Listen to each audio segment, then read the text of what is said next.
ready. Testing, testing, 1, 2, 3. Test, test.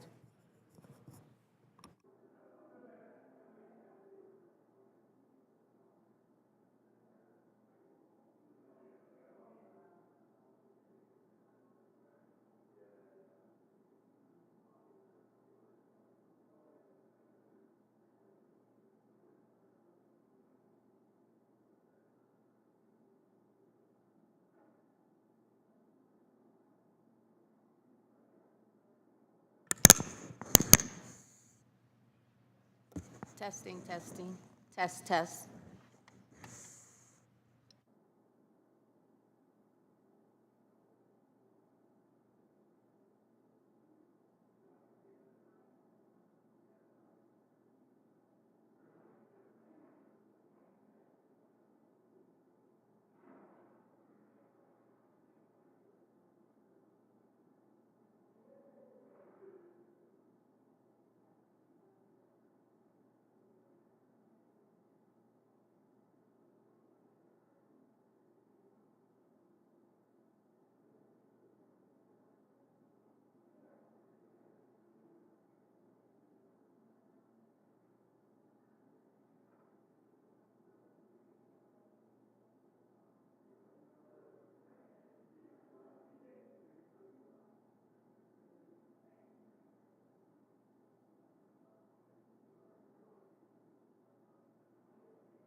to starting times and respect everyone's chaotic schedules. For all of you, as you know, it's an unusual time here, so shall we get going? The subcommittee will come to order. As we get going, this is our first one, and I'd like to actually say I'm elated to have Ms. Sewell sitting next to me, one of the people I genuinely like, and my little boy is fascinated with your jacket. If you hear sudden noise, I have a 2-year-old in the little room right behind us. So shall we actually get going? I was going to let you introduce your, do you have a witness? I do. I'm going to let you, when we get done with, so let's do opening statements, and then let's get this going. First, good morning. Welcome to the 119th Congress and our first Ways and Means Oversight hearing. I have a script here, but I'm going to go off of it because I already shared with you. For many of us, we've had a couple years here, the fussing back and forth between what was put, the cash that was put in the Inflation Reduction Act, hiring lots of people. The fact of the matter is we now have data that how hard it has been, almost impossible, to hire those very staffers. We actually have data in here that we'd like to present and walk through on the actual spend versus the actual projected collections, now that we're, 30 plus months in, and how far off target we are. We have data in here talking from the IRS's own information when 31% of the phone calls during tax season are actually being answered. Is the solution an army of more bodies in the same environment where when they had even the resources they were not able to hire? Or is it ultimately a technology solution, just as so much of the rest of the world has actually stepped into? My personal fixation is, how do you modernize the IRS so it can meet its mission and actually reduce the friction with the population, taxpayers, those who are just trying to survive and trying to understand? Our history here, particularly when you get near the IRS, it becomes a partisan whipping boy. But the fact of the matter is you have a country that's borrowing about $70,000, $80,000 every second. And by the end of this decade, those numbers go up dramatically. Maybe actually understanding what we're doing, how we're doing it. Could we do it better? Could we do it fairer? Could we do it with more public understanding? And maybe less sense of hostility between the agency, Congress, and the very public we represent. And with that, let me hand it over to the ranking member, who I'm elated to be sitting next to. Thank you, Mr. Chairman. As the new ranking member of the Oversight Committee, I'd like to first thank you for your warm words of introduction, as well as for the opportunity to work with you on behalf of the American people. I also want to welcome my Democratic colleagues to our first subcommittee hearing. I look forward to working with everyone on this subcommittee on important oversight issues before Congress. Today, I am pleased to have the opportunity to talk about the Internal Revenue Service and the historic Inflation Reduction Act. The IRA made a once-in-a-generation investment in modernizing the IRS. The results have been record-breaking. The IRS announced that it collected $1 billion from high-wealth taxpayers due to the IRA funding. It dramatically improved taxpayer service, including answering more calls, providing extended in-person outreach to rural and underserved taxpayers, and simplifying notices and letters. I can tell you that in my district, in the Black Belt of Alabama, we have some of the highest audit communities for the EIT recipients. EITC, as we know, the Earned Income Tax Credit, is for moderate to low income folks being able to reduce their tax liability if they so qualify. These are hardworking Americans who make less than the minimum wage with a median income close to $30,000 in my district. The IRS attempts to even the playing field, giving resources that ensure the Inflation Reduction Act, with those monies, we attempt to even the playing field by giving resources that ensure wealthy individuals who have evaded taxes are audited proportionally. And we still have a lot of ways to go. Yet my colleagues on the other side of the aisle want to hamstring the IRS at a very important point where the IRA funding is actually making a difference. This is abundantly clear by the fact that they have rescinded over $20 billion in enforcement funds, and they have frozen another $20 billion in the previous continuing resolution. We need to fix this issue, and slashing funds is not the solution. The IRA funding is not an endless piggy bank for the majority. Mr. Chairman, I would be remiss if I did not mention the elephant in the room, which is, of course, this faux Department of Efficiency, Government Efficiency, or DOGE, and its unlawful access of the taxpayer-sensitive payment systems and confidential taxpayer information. DOGE's takeover of the federal payment system is an egregious invasion of the privacy of every American, especially every American taxpayer. Federal tax law specifically ensures that Americans' tax return information is confidential. As you know, unauthorized disclosure of this information is a felony. Elon Musk and DOGE should not be rummaging around in the confidential information of private taxpayers and private citizens. No one knows what information DOGE has accessed or how it will use such information, and Mr. Chairman, we should all be concerned that our private, confidential taxpayer information has been exposed. Today, I want to welcome all of our witnesses. I really look forward to the opportunity to hear from you and for us to have a substantive conversation about the IRA funding for the IRS. Thank you, and I yield back. Thank you, Ms. Sewell. All right, now let's do some quick introductions, and I'm going to let you introduce Ms. Olson. Is it Hayden DuBois? DuBois. DuBois? I was never going to get that right, but you had that. Is a data analytics director at the Foundation for Government Accountability.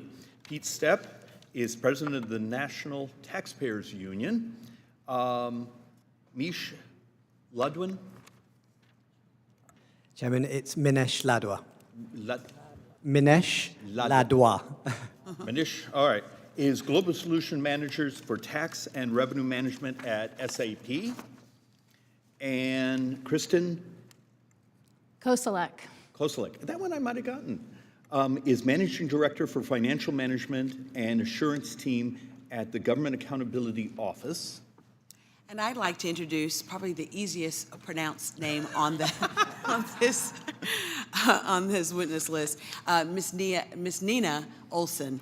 Ms. Olson is a former national taxpayer advocate. She is now the executive director of the Center for Taxpayer Rights. Welcome, Ms. Olson, to this subcommittee hearing, and we look forward to your testimony. Each of you will have 5 minutes, and at that point, we will begin statements and questions. Hayden. Well, Chairman Schweikert, Ranking Member Sewell, and members of the committee, thank you for having me here today and for hosting this very important hearing. My testimony is going to differ just slightly from some of my counterparts and focus on a related issue of the capacity of the Congressional Budget Office to accurately estimate the fiscal effects of legislation, including the Inflation Reduction Act. Unfortunately, CBO tends to underestimate the costs associated with measures that would increase the size of government and overestimate the cost of tax relief for Americans. And one of the most prominent examples of that, of course, pertains to the Inflation Reduction Act, which is obviously relevant to today's hearing. Following the enactment of the Inflation Reduction Act, CBO predicted the legislation would decrease the federal budget deficit by $58.1 billion over the following decade. But a 2024 update by CBO suggested the law would actually increase the deficit by roughly $300 billion. It turns out the CBO's revision reflected a $224 billion upward adjustment in green energy expenses. And additionally, CBO projected that the nearly $80 billion dedicated to IRS enhanced enforcement measures would actually reduce the deficit by $180 billion, but by the end of fiscal year 2024, the IRS announced just $1.3 billion had been collected through those increased enforcement measures, compared to the $7.2 billion CBO projected it would have collected in that first year. In fact, more money had been spent to hire these new IRS agents than they had collected in revenue. For every $1 in new revenue gained, these enforcement efforts had cost $1.04. According to the Economic Policy Innovation Center, the CBO's faulty estimates are a result of the projected far higher rate of return on IRS enforcement efforts than what actually occurred. As a result, CBO's estimated return on investment was off by more than sixfold. And this is not the first time that CBO has made these mistakes. In 2010, the CBO predicted that approximately 13 million Americans would enroll through Medicaid expansion under the Affordable Care Act in all 50 states. By 2019, actual enrollment had reached 19.5 million in just 34 states. In the food stamp program, CBO estimated that food stamp changes contained in the 2009 stimulus bill would have cost approximately $20 billion. A decade later, CBO revised its estimate and said food stamp-driven spending from the stimulus bill had reached $43 billion, more than twice as much as their initial estimates. Likewise, another provision of the 2009 stimulus was the enhanced unemployment benefits, which CBO predicted would cost $39.2 billion. 6 years later, CBO revised their score to $64 billion. And on the revenue side, as Ways and Means Committee Chairman Smith has correctly noticed, actual 2024 corporate receipt collections reached $529 billion, well ahead of the $421 billion predicted by CBO following the passage of the historic Tax Cuts and Jobs Act. In fact, cumulative revenues are $500 billion above where CBO estimated they would be following the passage of TCJA. Now, there are a variety of reasons why CBO has made these inaccurate estimates. For the Inflation Reduction Act, they failed to account for developments in green energy markets and substantially overestimated the IRS's return on investment. For Medicaid, they dramatically understated enrollment. For the 2009 stimulus package, they were wrong about their assumptions regarding the record-slow Obama economic recovery. And for TCJA, they failed to predict the tremendous impact that lower taxes would have on the middle class. Unfortunately, the cumulative effect of these errors demonstrates CBO's implicit bias for more government spending through provisions like the IRA and higher taxes. Now, CBO will undoubtedly have a role to play in scoring key pieces of legislation, especially as it relates to the ongoing reconciliation conversation. But already the baseline CBO uses misleads Congress because CBO assumes, one, certain discretionary appropriations will continue without statutory budget authority. 2, all discretionary appropriations will continue to grow with inflation. 3, certain mandatory spending programs will continue beyond their expiration. And 4, Social Security and Medicare payments will continue at their current levels even after the trust funds are depleted. Finally, by using a current law baseline rather than a current policy baseline, the likely effect of various programs on outlays is distorted. Congress should not only evaluate CBO's fiscal scores with scrutiny, but also consider amending law to have the baseline more accurately resemble reality. Thank you for the opportunity to testify today, and I'm happy to answer any questions. Thank you, Mr. Stepp. Chairman Schweikert, Ranking Member Sewell, members of the committee, you honor NTU and taxpayers everywhere by holding this hearing. As you know, NTU has had a long history of involvement in the tax administration space. We thank you, Mr. Chairman, for kicking off the Taxpayers First event that we held last year. That was fantastic. Our Taxpayer Defense Center continues to be very active in precedential litigation, but I'd like to focus on a couple of points here. Surprise, the IRS needs more money. It needed more prior to the Inflation Reduction Act, and if the IRA money for IRS is zeroed, we will have to scale up from there. However, point 2, the IRS must prioritize any additional funding it receives toward taxpayer services and modernization. 3, Congress, the IRS, and Treasury must develop a genuine, detailed strategic plan for that modernization with transparent benchmarks and accountability safeguards if those benchmarks aren't achieved. And 4, the damaged system of IRS oversight needs to be repaired so that Congress has more partners in ensuring the funding is properly spent. Now, there are lots of illustrations over the history of IRS modernization that I can go into. Hopefully we will when we get more technical in the Q&A period. But I'd like to point out 2 comparison and contrasts here. The IRS Restructuring and Reform Act of 1998, that was the product of 2 years of commission work, hundreds of testimonies, multiple committee hearings, and a 184-page bill. Set up that tripartite system of IRS oversight that ensured, for a few years at least, the service was actually transforming, meeting the objectives of its strategic plan. That system began to weaken, which I'll discuss a bit later, but that was generally a success. Contrast this with the Inflation Reduction Act, which took all of 9 paragraphs to describe an agency transformation, 3 paragraphs to describe how 99% of the funds would be spent. This was not a real transformation. It was an attempt to meet a score in the Inflation Reduction Act. That's what the funding was really intended for, and unfortunately, the strategic planning, the resulting strategic operational plan, and now the implementation roadmap, well, those came long after the money was let out the door, and it shows. It's folly to think that as we discuss estimates ranging from $180.4 billion to $316 billion for the collections the agency could get from the IRA funding, when again, we were trying to meet a score, not modernize.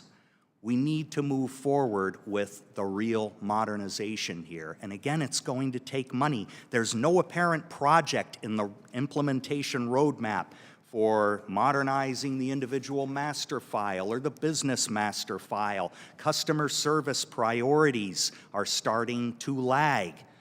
These are a few reasons why our evaluation of the IRS's report card of IRA funds earned an overall D grade, and I'd be happy to explain further as to why that grade was given, but I'll just recommend here we need to restore the strength of that tripartite accountability system I mentioned going forward. If modernization is going to succeed, we have to have more itemized spending plans for the IRS going forward beyond the 100-odd page budget justification that members of Congress see. We have to have more detailed real-time data on service levels in the IRS. That will help us figure out where we need to shift personnel and how we can better use technologies like AI. And we have to measure the fiscal benefits of modernization and customer service on compliance. Several witnesses here can talk in greater detail about that as well as myself.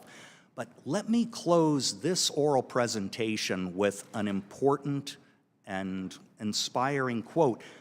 Even in the most difficult times, we can come together as a nation, as a people, and as a Congress to accomplish important things for the American people. That was said 5.5 years ago by the late, great John Lewis, who many of you know from this panel. History can repeat itself. It wasn't that long ago when you worked together to produce that legislation. Let's do it again. Thank you. Thank you, Mr. Ladwa.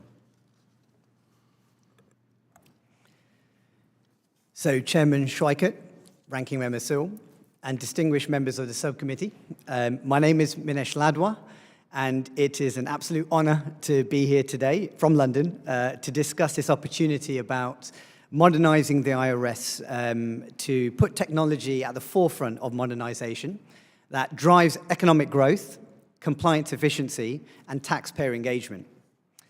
So with the right strategy, the IRS can become the world's leading tax authority, setting a global benchmark for modern tax administration.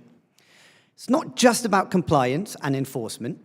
It's about ensuring that America's tax system remains competitive, scalable, and cost-efficient in the digital economy. So for nearly 2 decades, I have worked with tax agencies worldwide to modernize systems, implement AI-driven automation, and enhance compliance strategies. I've seen firsthand what works and what doesn't work. So governments across Europe and Asia are not building IT systems from scratch. They are leveraging commercially available, scalable IT solutions to increase efficiency, enhance compliance, and improve taxpayer engagement.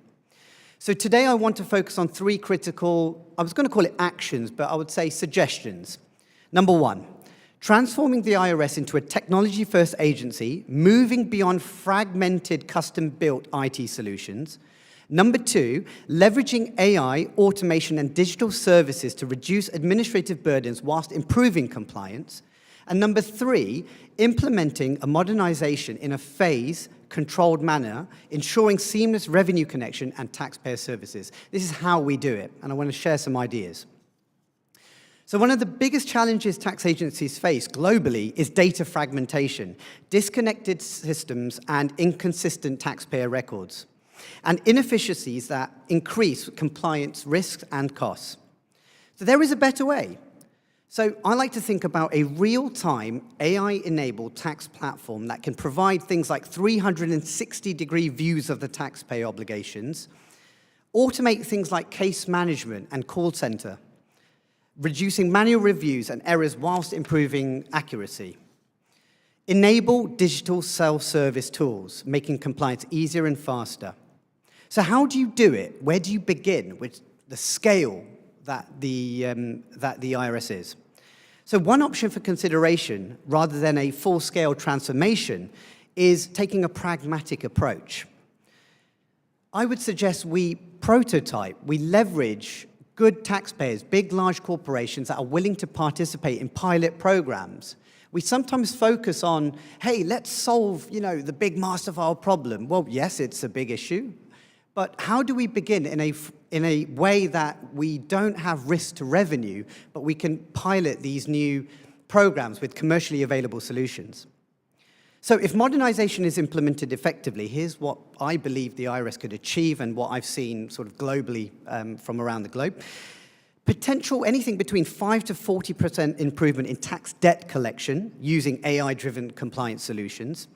So I've been reading some stats, over 600 billion net tax gap, just a 5% of that would be about 30 billion, in tax debt collection.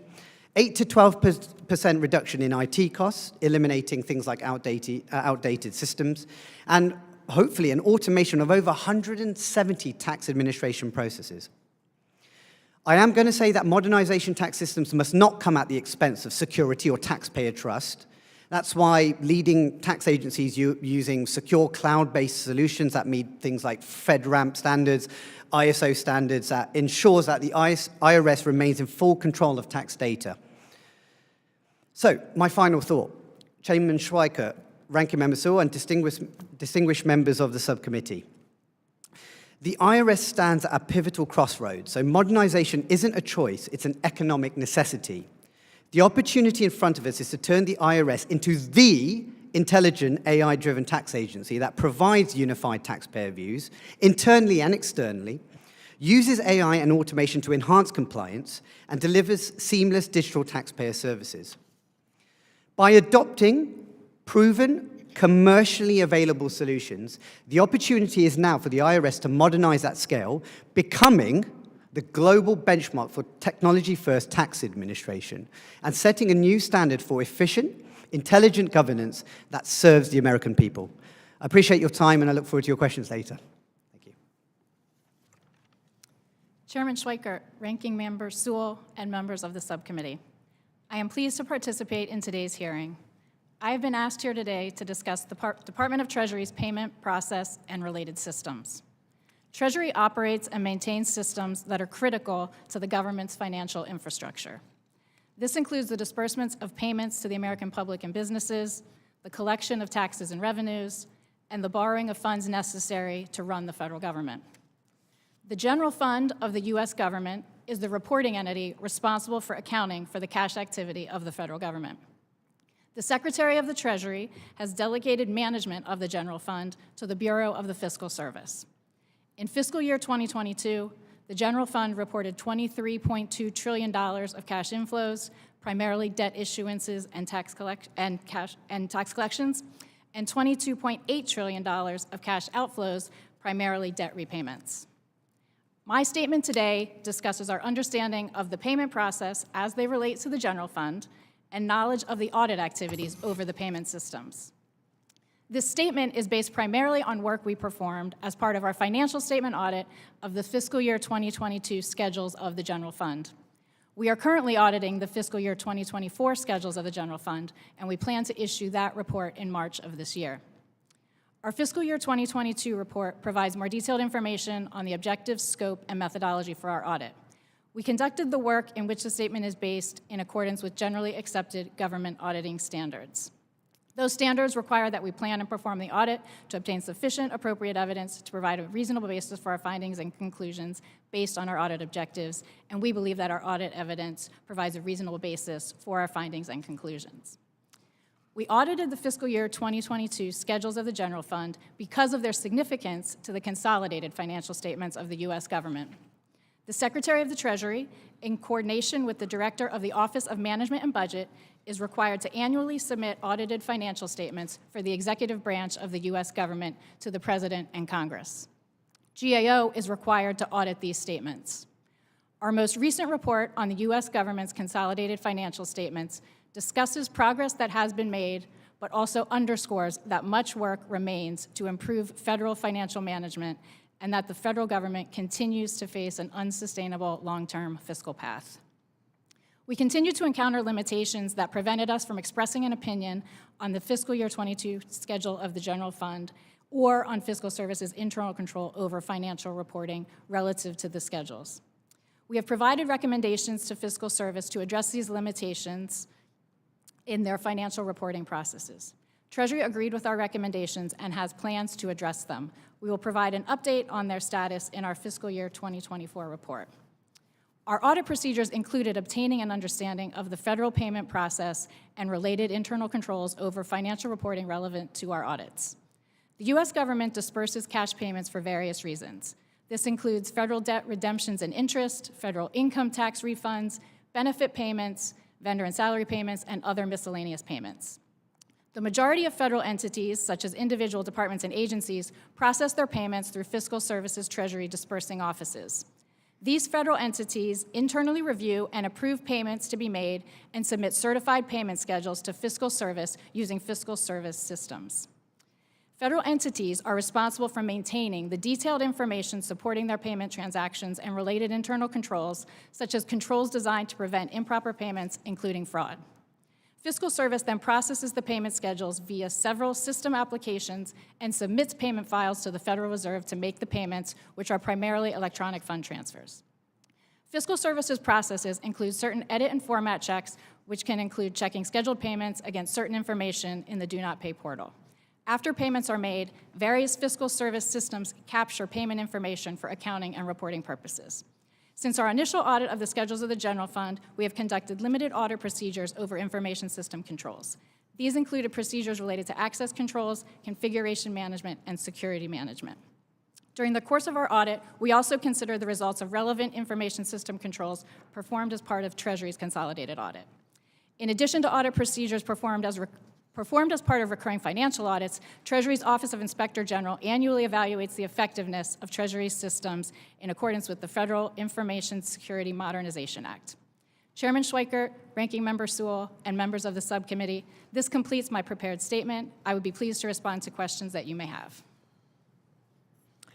Chairman Schweikert, Ranking Member Sewell, and members of the subcommittee, thank you for holding this hearing today and inviting me to testify on IRS return on investment and modernization. I view these topics through the lens of taxpayer rights. Rich or poor, multinational or small business, native-born or immigrant, U.S. taxpayers deserve to be treated with dignity and respect. Because taxpayer dignity is closely correlated with taxpayers' trust of the tax agency and willingness to comply with the tax laws, taxpayer rights protections will not only increase taxpayer trust, but also increase the efficiency and effectiveness of the tax system. The IRS is a large organization that touches nearly every person and business entity in the United States. Yet its operations have been mired in mid-20th century processes and technology that create inefficiencies and frustrate taxpayers and IRS employees alike. The IRS has over 60 case management systems, so there is no 360-degree picture of the taxpayer's data, interactions, and filings with the IRS. This situation creates significant inefficiencies. Phone assisters cannot access certain databases and therefore cannot help the taxpayer in real time. IRS case selection does not reflect all the information available in IRS systems and databases, leading to no-change audits and false positives. Documentation taxpayers have sent in is not available for review by the employee with whom they are speaking. The sheer waste of taxpayer and IRS employee time is both infuriating and costly. According to the Inspector General, however, with IRA funding, the IRS IT organization, quote, is making significant technical advances in the areas of AI, automation, cloud capabilities, data access, data quality, and data standards. The IRS is undergoing multiple new processes, and once fully operational, they will pave the way for a new technology era across the enterprise, end quote. In my 50 years of working in tax, I've never seen an IG report praise the IRS like this. Through 2024, using IRA funding, there has been significant improvements to taxpayer service on the phones and online account, to the fairness of the tax system by focusing on areas of complex non-compliance, and to efficiency and effectiveness through digitalization. Digitalization requires both the retention of employees who have institutional knowledge and hands-on experience in tax administration, and the hiring of new employees who bring new skills and outside the agency experience. The balance between seasoned employees and those with new skill sets will not be achieved if government service is vilified and current IRS employees are painted as inept or even worse, corrupt. Moreover, with a tax code as complex as ours, digitalization cannot replace in-person assistance. In many instances, human judgment and intervention are required. Through June 2024, the IRS spent $1.4 billion, or 44.3% of IRS funding, dedicated to taxpayer service. If the IRS continues to apply IRA funding to make up for the annual appropriation gap, it projects it will run out of IRA taxpayer service funding at the end of this fiscal year. That means that taxpayers will experience a cliff. In one filing season, they are able to get through on the phone and have their returns processed relatively quickly. In the next filing season, we will be back to pandemic levels of assistance, that is, almost no assistance at all. This path is unsustainable and violates the trust of U.S. taxpayers. I close my testimony with the fundamental right to confidentiality of returns and return information. Indeed, the efficiency and effectiveness of our self-assessment tax system is dependent on taxpayers' trust that information they voluntarily provide the IRS will be held confidential. Congress has recognized that tax returns and tax return information can be very helpful in administering non-tax administration policies, but every single exception to confidentiality in the code contains language restricting such use and disclosure, quote, for the purpose of and only to the extent necessary, end quote, for carrying out that non-tax administration purpose. Congress has only granted exceptions to 6103, where it has carefully balanced the compelling need for disclosure against the fundamental taxpayer guarantee that if they voluntarily provide the IRS with personal and private information, it will remain confidential. We all need to ensure that protection and right is not violated. Thank you. Thank you to our witnesses. Now we begin the fun part. We try to educate those of us sitting up here. Ms. And I apologize for everyone. Koselleck. Maybe the single thickest 5 minutes I think we've ever had someone sitting there. But I want to walk through just a couple things, get my head around.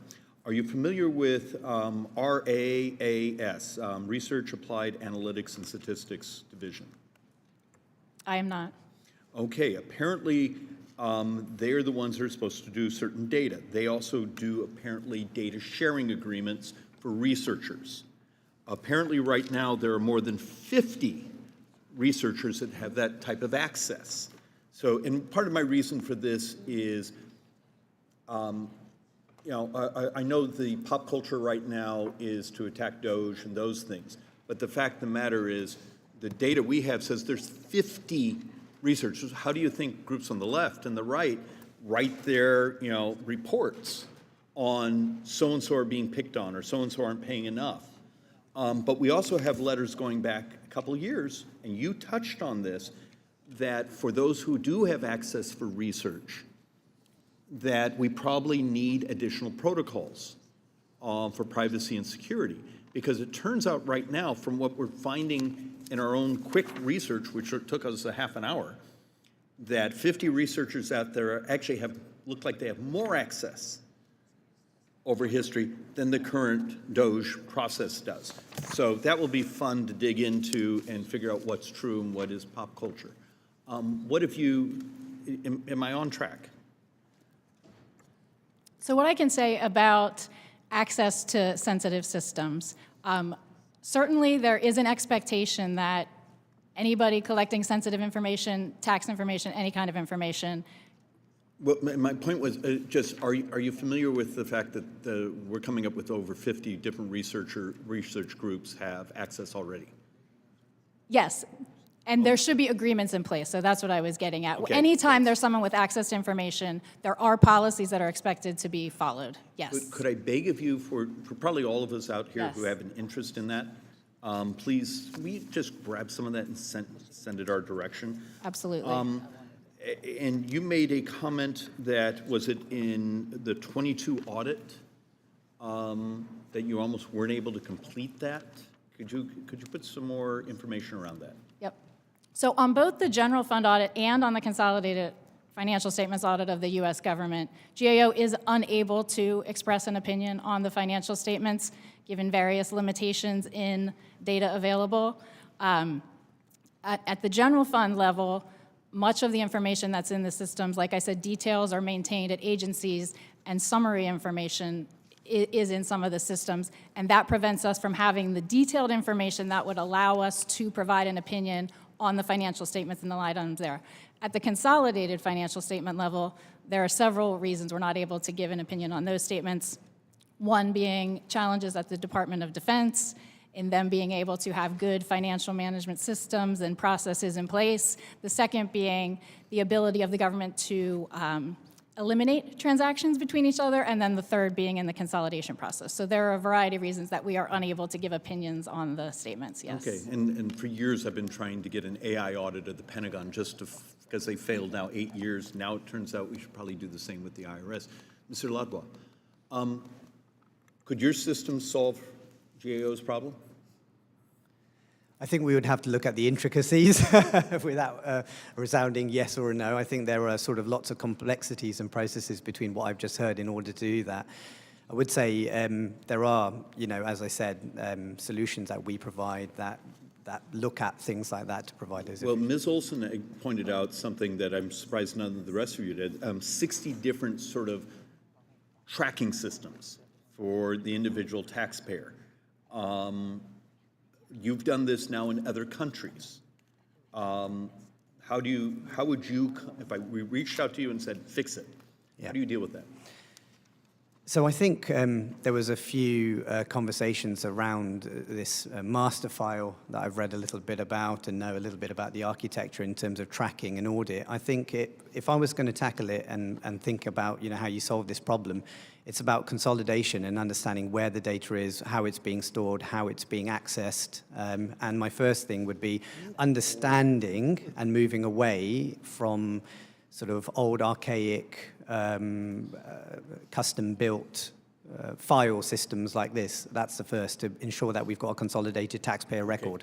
Okay. And for those of us who are not very bright, would you build a mirror, run the systems, run them parallel, and then do a switchover? I mean, how do you do the migration, and how quickly could migration actually happen? So I think the first and foremost is that, for example, the complexity of the master file system, from what I understand, has a lot of detailed information about the taxpayer, right? Obligations, their previous history, and various other sort of artifacts. Would I mirror it? Would I do, what's the migration period? I would first start with a fresh level of thinking. So first I would understand what's important when we're administering the various taxes at this federal level. That's needed for a transparent taxpayer journey and the efficiencies internally of the tax agency. Because there are solutions which basically consolidate and that you can deploy very, very quickly. Then it becomes a question of historic. So do I need to look at the intricacies of what's in the master file now to bring it over? I would essentially, mirroring is probably, I would say, it could be a consideration. I would say we would look at, if we were going to do this again from scratch, how would we do it, rather than rely on, how we've built things in the past. Okay, perfect. couple others, just because these are idiosyncrasies. So even with the stepped-up funding, and this was a little different, the facts I'm holding here in my data set, and actually from a press release from the IRS itself, during the tax season, only 31% of the phone calls were actually being answered.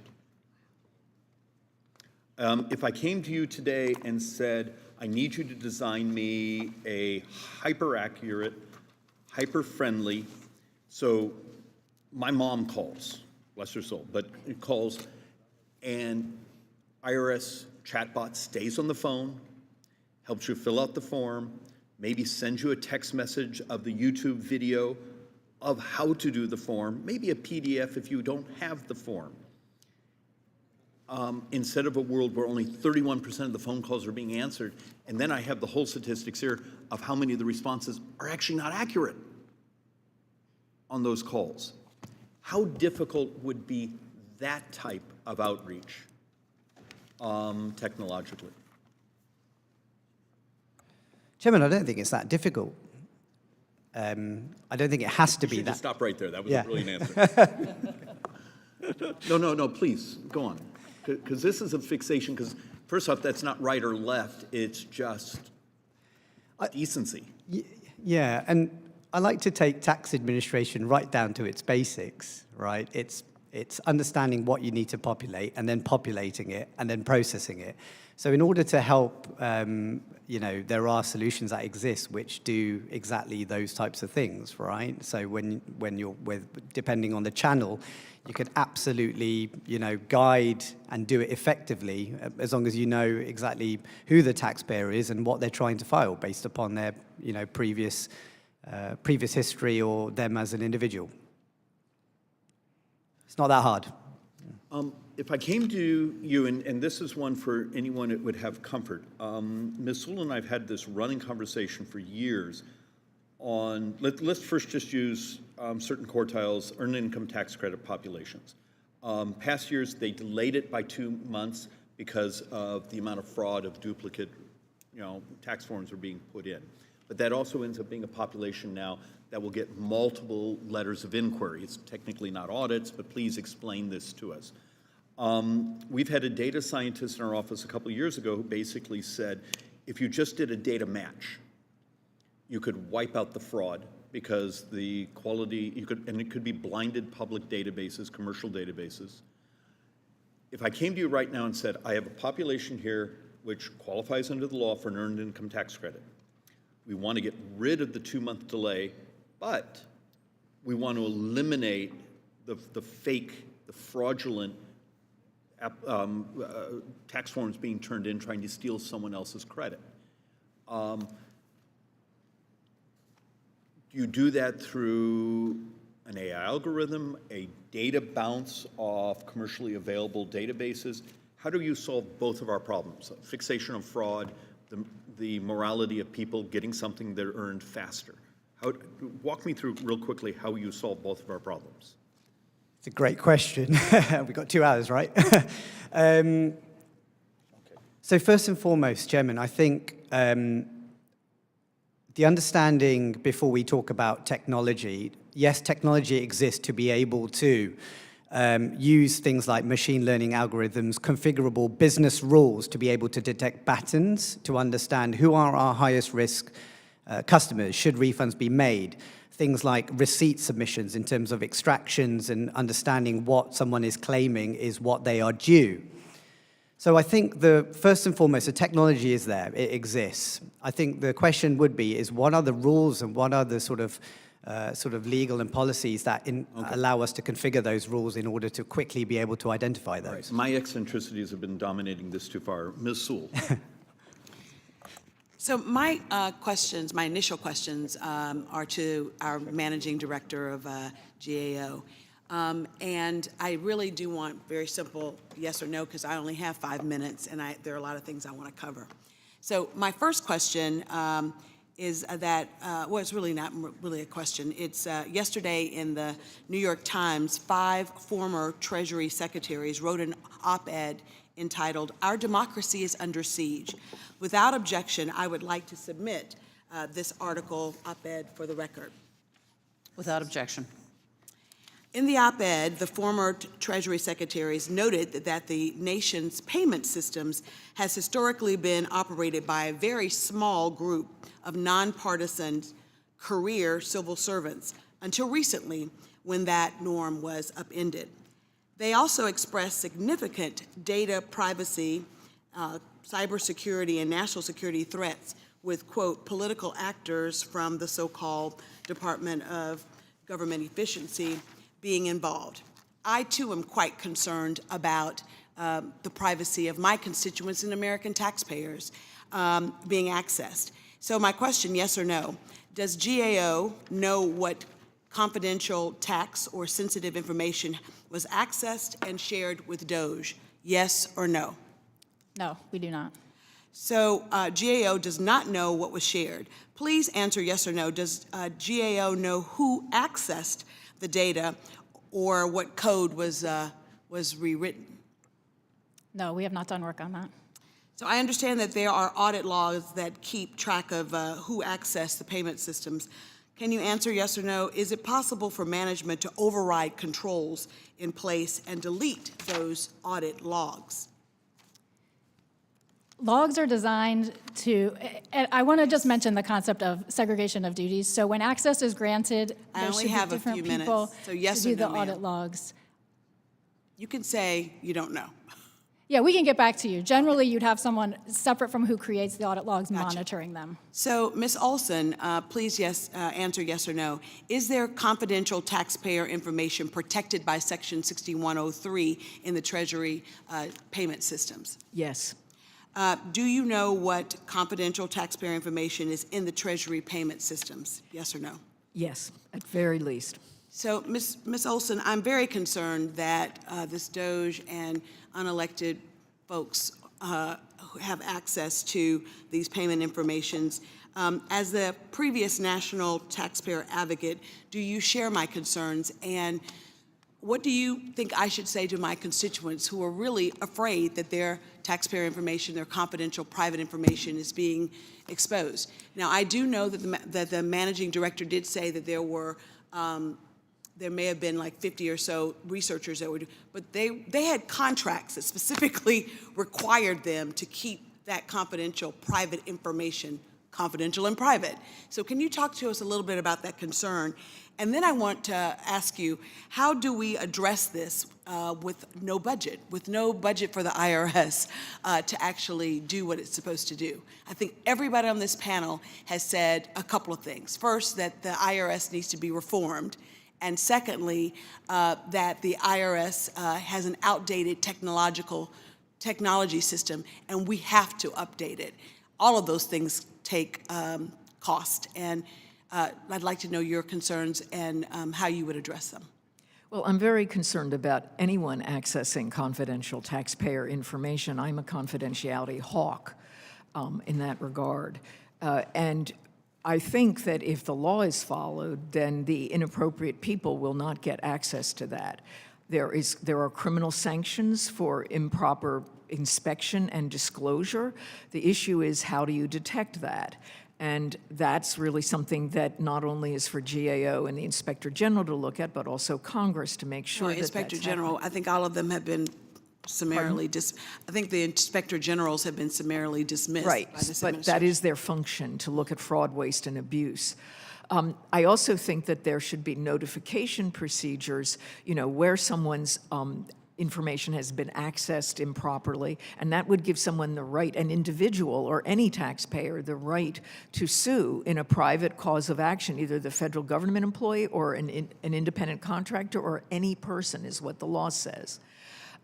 The problem is getting that disclosure, and that's what's serious right now. We don't know. I'm running out of time, and I think what you're saying is we need more transparency in government and accountability in government. I think all of us agree that that the IRS can do it more efficiently and more effectively, but I just want this committee to know we cannot do it when funds are frozen and we're not giving access to the IRS to actually complete any of these tools. I, like the chairman, do agree that certain populations, I feel, are targeted for audits They are low-hanging fruit. There are people who literally don't make more than $50,000 a year. Using the earned income tax credit, they are able to decrease their liability. And that's fair, but why are they 4 times more likely to be audited than some complicated tax return? Having said that, I look forward to this committee, working on this committee to address the concerns that have been laid out by all of our witnesses on the panel. Thank you for your indulgence. Thank you very much. And pursuant to committee practice, we will now move to 2-to-1 questioning, and I recognize Chairman Smith. Thank you, Madam Chair Fishbach. That's a great thing to say. The Congressional Budget Office has a track record of wildly missing the mark when it comes to projecting economic and fiscal outcomes. In 2022, Democrats gave the IRS an $80 billion windfall that CBO initially projected would bring in $200 billion in revenue. Not surprisingly, the CBO has been proven wrong again in this point. The IRS has missed CBO's initial revenue projection from enhanced IRS resources by 56%, which adds up to billions of dollars. Mr. DeBlois, I was in the back office watching your testimony, and you were speaking my language, because you are dead right, dead on with the failures of joint tax and CBO, because they work hand in glove when it comes to tax policy. They have proven to be wrong, whether it's the Tax Cut and Jobs Act of 2017, or whether it was the Inflation Reduction Act. They were off by hundreds of billions, and in some cases, trillions of dollars in their scores. And if we as lawmakers have to make decisions based on CBO and joint taxes analysis, you betcha it better be right, and it hasn't been. So, Mr. DeBlois, as you know, part of today's hearing is focusing on the return on investment from the Inflation Reduction Act. Based on your previous research related to CBO projections and government funding, why do you think CBO has been so incorrect on their projections? Well, thank you for the question, Chairman Smith. I think you're exactly right. Specifically regarding their accuracy on the Inflation Reduction Act and the enhanced enforcement efforts, I think it's pretty clear CBO dramatically overstated the efficiency of the IRS. It's readily apparent when considering the estimated ROI they had for the enhanced enforcement effort returns compared to the actual ROI, which is off by a factor of 6-fold just for fiscal year 2024. The actual ROI is less than 1, meaning for every $1 in revenue gained through the enhanced enforcement efforts, the IRS has already spent more than $1 to gain that. But consider today, and I know you've spoken to this in the past, under the CBO's broken model, if Congress were to rescind this slush fund to the IRS, they would assume that the deficit would increase. In reality, I think it's pretty clear that an $80 billion fund to the IRS isn't all that helpful towards deficit reduction, and the early results seem to suggest that. I would add more broadly, as I mentioned in my testimony, I think CBO does contain an implicit bias of underestimating the costs of increasing the size of government and overstating the costs associated with tax relief. This is due to a number of factors, from incorrect assumptions about welfare enrollment, the pace of economic recoveries, organic revenue growth that is generated when you give substantial tax cuts to the middle class. And I think these errors reflect this implicit bias that requires, on CBO's part, some serious self-reflection in order to make sure we don't make the same mistakes again in the future. Thank you. Mr. Sepp, first off, welcome back to the best committee in Congress. I agree. Thank you. This is why you're invited back. No, we appreciate you being here to share your expertise as it relates to the modernization efforts at the IRS. We have read your organization's report, which gave the IRS a D grade for modernization.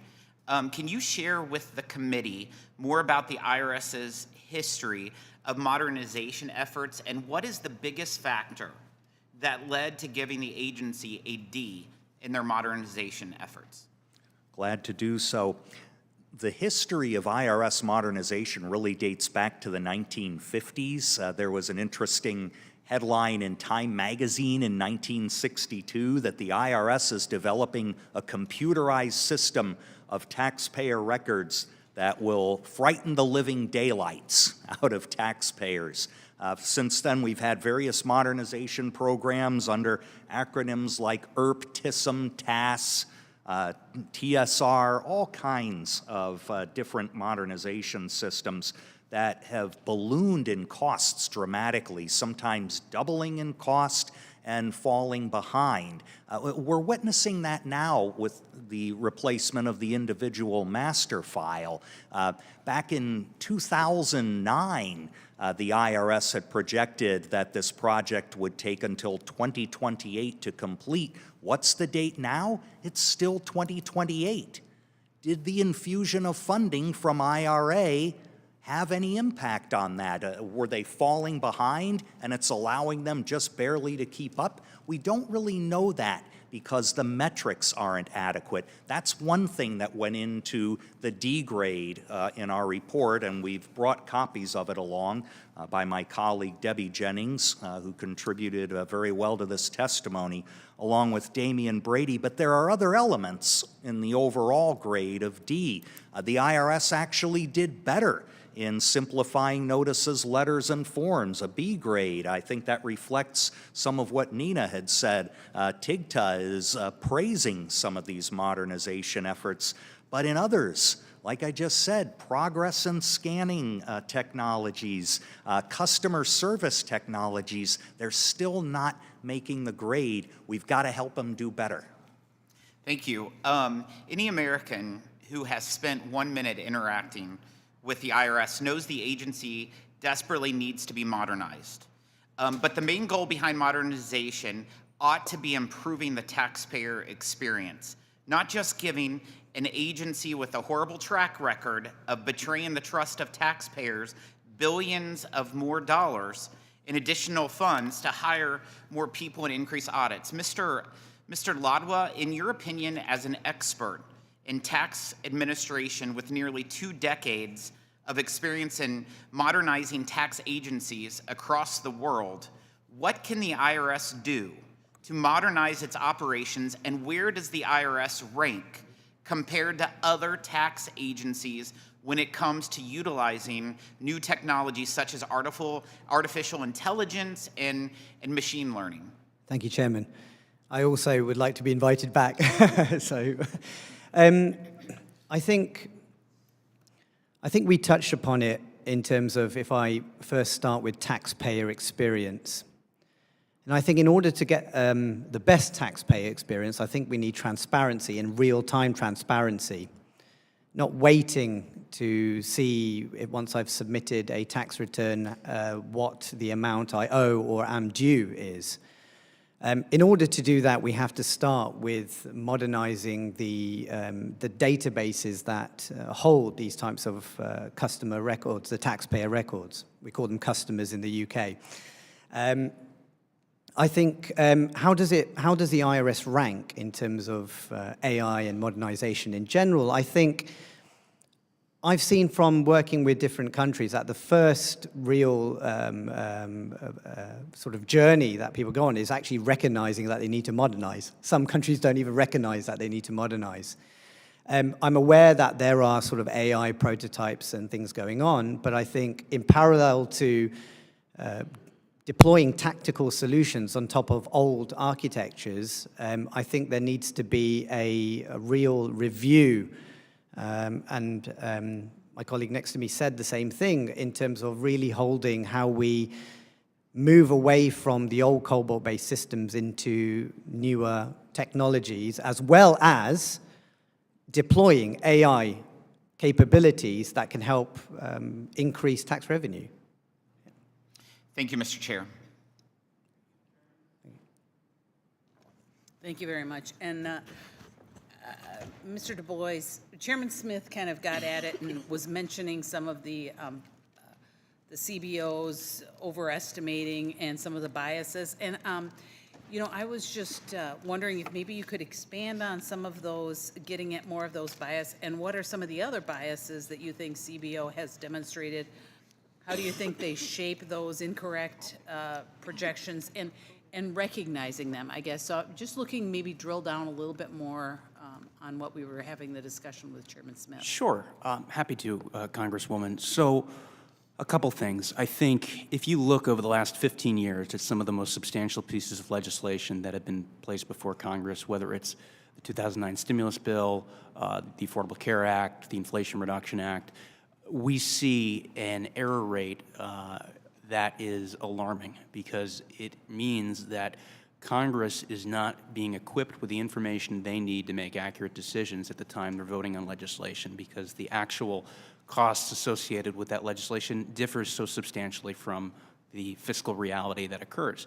And as I alluded to in my testimony, what's most concerning to me is that those errors frequently tend to be on the side of a fiscal mistake that underestimates the cost of new or increased government programs and overestimates the cost associated with tax relief. We've seen it time and time again with legislation after legislation. Now, if I were the CBO, I would be thinking, how can we adjust some of our assumptions about things like the IRS's ROI? How can we not make the same mistake that we did about welfare benefits when we looked at the post-2009 recession economic recovery and it turned out to be record slow? What can we do to make sure we don't make those mistakes again? I would hope those conversations are happening at the CBO's level, but I'm concerned that they're not, and I'm concerned that even the baseline itself that Congress uses that CBO uses to inform Congress is itself containing flaws that will continue to lead Congress down a road towards making inaccurate decisions because it's based on inaccurate information. And maybe without going into it too much, do you think that Congress needs to take action to make some of those things happen that you're... Yeah, I think two things. First, I would take scores with somewhat of a grain of salt, number one. Number two, I think Congress should seriously look at amending the requirements for how the baseline is constructed, and also think about viewing it differently. I mean, I very briefly alluded in my testimony to whether we look at a current law or current policy baseline. This shouldn't be controversial. It should be bipartisan.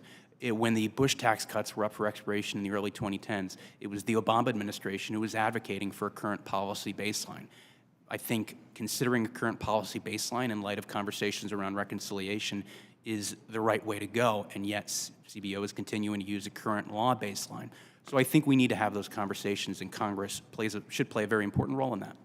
Thank you very much. And Mr. Sepp, Chairman Smith did kind of get at modernization and a little more broadly, and I wanted to ask you, a little bit about the direct file return.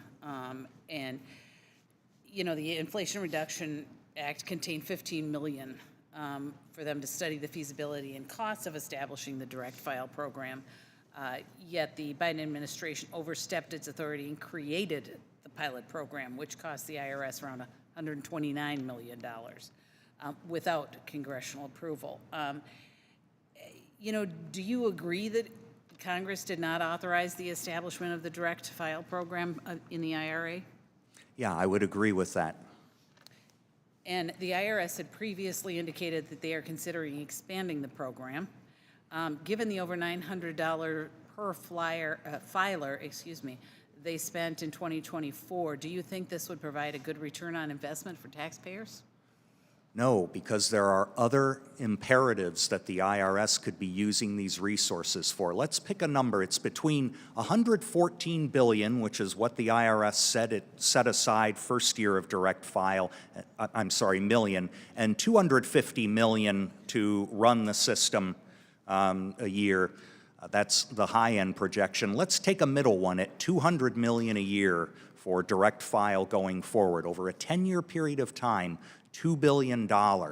Now, the service has said that it needs an additional $3 billion for modernization outside of what was given in IRA. Shift it out of direct file and you're 2/3 of the way there in meeting that.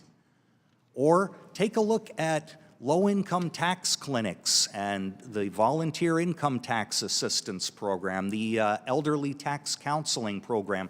Combined, that's about $80 million a year. You could more than double the funding for those organizations which serve moderate and low-income taxpayers rather than direct file. I mean, those are choices Congress should be considering right now. Thank you very much. And thank you all for being here, and I yield back. Thank you, Ms. Fishbach. Ms. Chu. Ms. Olson, thank you for your 18 years of service as our country's national taxpayer advocate. You know this system inside out. And one of your accomplishments as taxpayer advocate was working with the IRS to adopt the Taxpayer Bill of Rights to more clearly articulate taxpayers' rights to the public and the IRS. And one of those 10 rights is the right to confidentiality, in which it says, taxpayers have the right to expect that any information they provide to the IRS will not be disclosed unless authorized by the taxpayer or by law. Taxpayers have the right to expect the IRS to investigate and take appropriate action against its employees, return preparers, and others who wrongfully use or disclose taxpayer return information. Well, taxpayers entrust the IRS with their most sensitive information, and Congress has gone to great lengths to ensure that it be kept safe and treated with respect.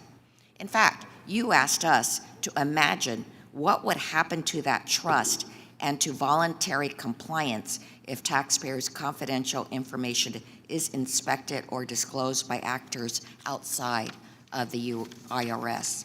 And yet, we have Elon Musk's so-called Department of Government Efficiency, which has gained access to the Treasury's Bureau of Fiscal Service, the sensitive payment system responsible for paying out more than $6 trillion in benefits, tax refunds, Treasury bonds, and other payments each year.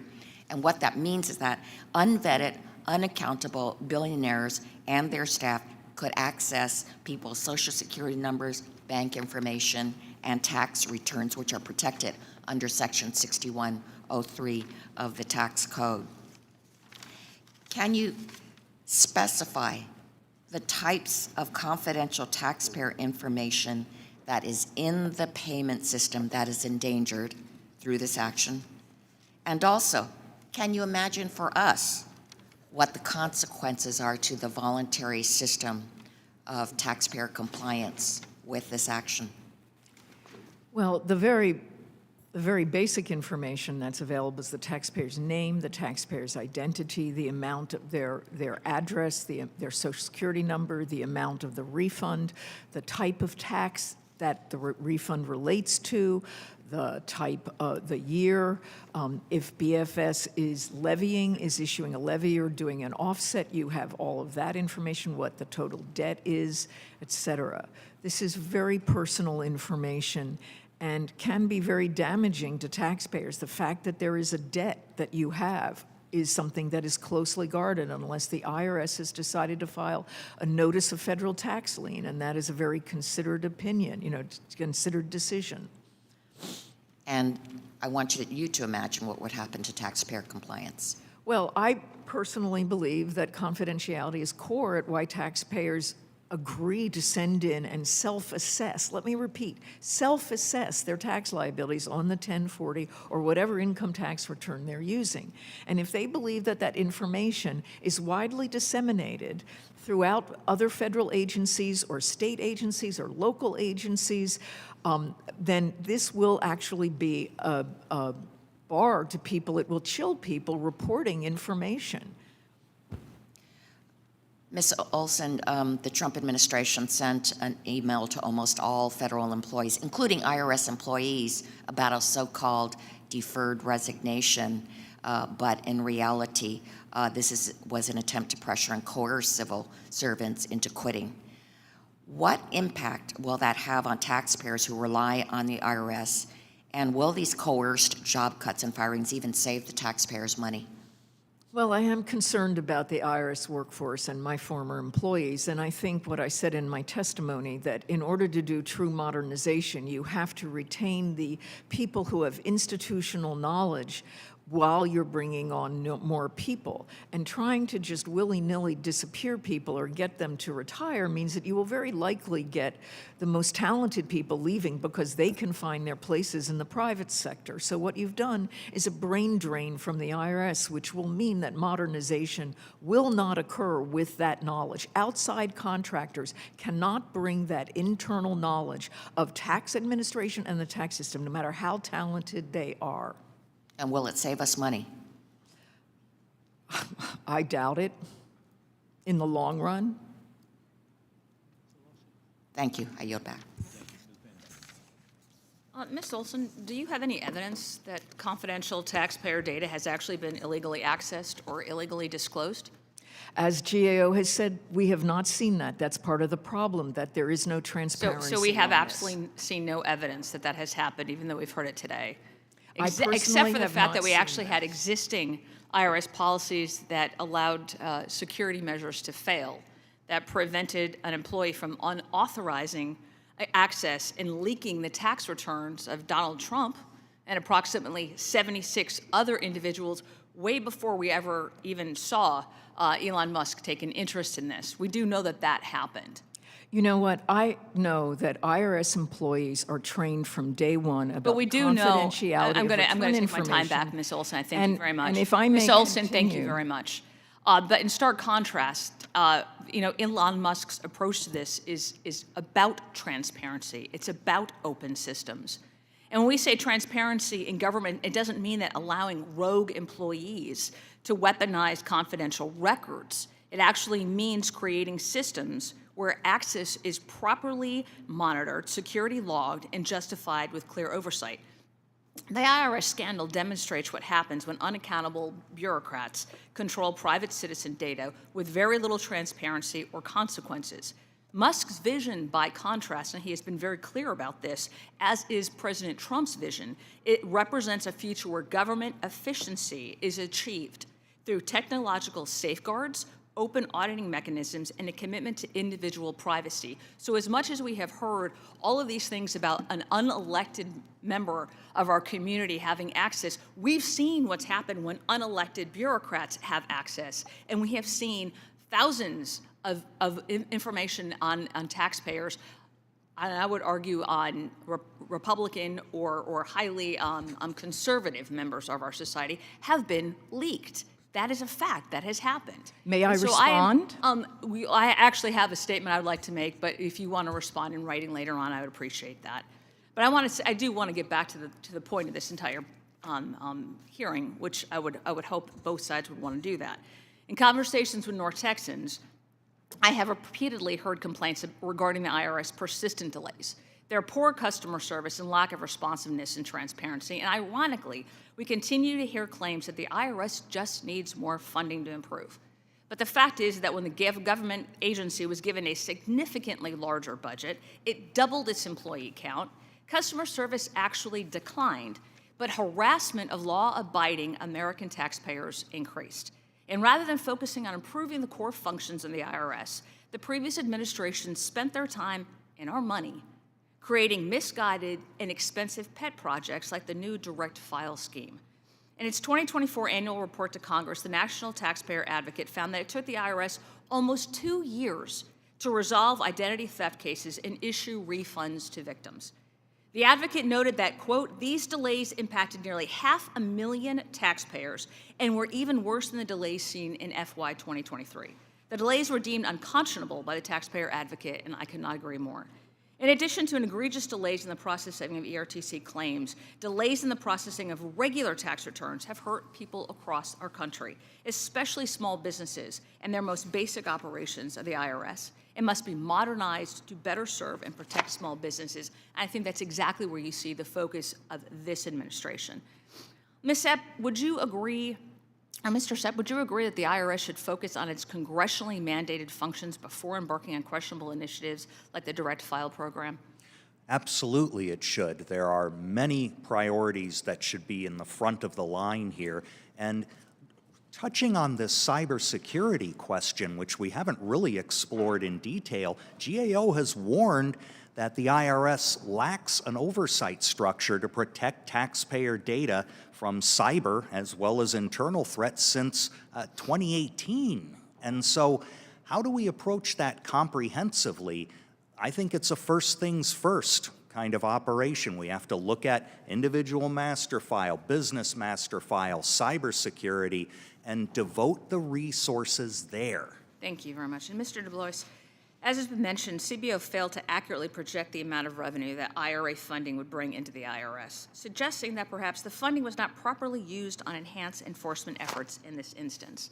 What can be done to improve the IRS's return on investment, and is it really enhanced enforcement efforts, or is it something else? Thank you, Congresswoman, for the question. I would say doubling down on the enhanced enforcement efforts would be a mistake. That's what caused the mess, so to speak, and I think evaluating the fundamental assumption that these enforcement efforts are a good idea is something we need to do.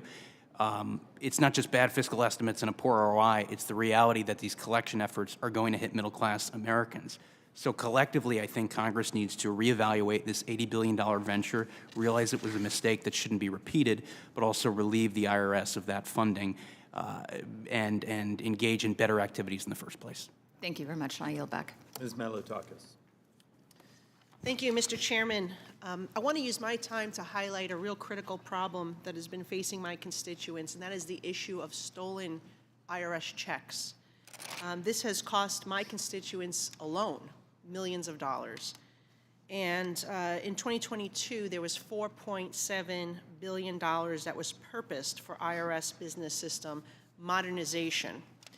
The IRS's need for information technology modernization is critical, with the potential to reallocate IRA funds from enforcement to IT improvements. It's a key priority of the newly established Department of Government Efficiency. The IRS plays a critical role in ensuring taxpayers receive their hard-earned refunds securely and efficiently. However, outdated IT infrastructure and delivery systems have left many vulnerable to fraud and stolen tax reimbursement checks. In my district alone, 377 cases of stolen checks totaling $5,399,808 to be exact. Nationally, it has been reported that that for IRS checks alone, approximately 40,000 checks have been stolen in 2024, up from just 100 in 2022. So obviously, we're going backwards, despite the funding that was put in place for IT modernization. The numbers are getting worse. The value stolen has been approximately $1 billion, as well as the hardship and stress that the intended recipients have had to endure as they seek to get their checks. Modernizing these systems is no longer optional. It is necessary to protect taxpayers, enhance efficiency, and reduce fraud. And we know the fraudsters are always ahead of the game, right? They're 2 steps ahead. By investing in secure digital payment options, real-time tracking, and enhanced verification measures, the IRS can better safeguard taxpayer funds and restore trust in the system. It's time for meaningful upgrades to ensure the agency meets the demands of the 21st century and prevent financial harm to American taxpayers. I was pleased to learn that the Bureau of Fiscal Service recently launched a pilot program to leverage existing technology and services offered by the U.S. Postal Service to track the transmittal of checks. And I also recently introduced the Recovery of Stolen Checks Act with my colleagues, Congresswoman Terry Sewell and Congressman David Kustoff. It's bipartisan legislation, it's common sense, and it would allow taxpayers who've had tax refunds stolen in the mail to receive a replacement check via direct deposit, which, believe it or not, has been incredibly difficult to get the IRS to move people to direct deposit so they don't become victims again. And my legislation will fix that.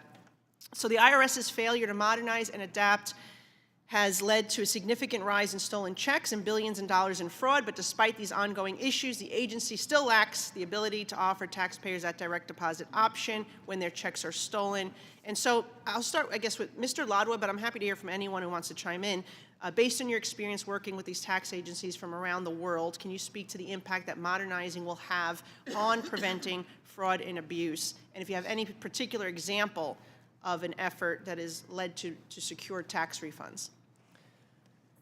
Thank you, Congresswoman. So I think it's it's an interesting listening to the inherent problem we have with fraud here, especially when it comes to checks. The first thing I'll say, with my experiences, is that around the world, I've seen that tax agencies are phasing out checks more and more often to move to digital-based solutions, right? Which essentially can speed up the refund process in a matter of sort of minutes or seconds with real-time sort of digital payments that happen, or requests for refunds. Technologies exist which allow us, using things like machine learning, to categorize taxpayers, high-risk taxpayers, based upon previous behaviors, for example. So we know that if someone's requesting a refund, what is the sort of profile based upon prior submissions, based upon prior behavioral patterns? Have we sent them an enforcement letter before, or some type of debt collection letter?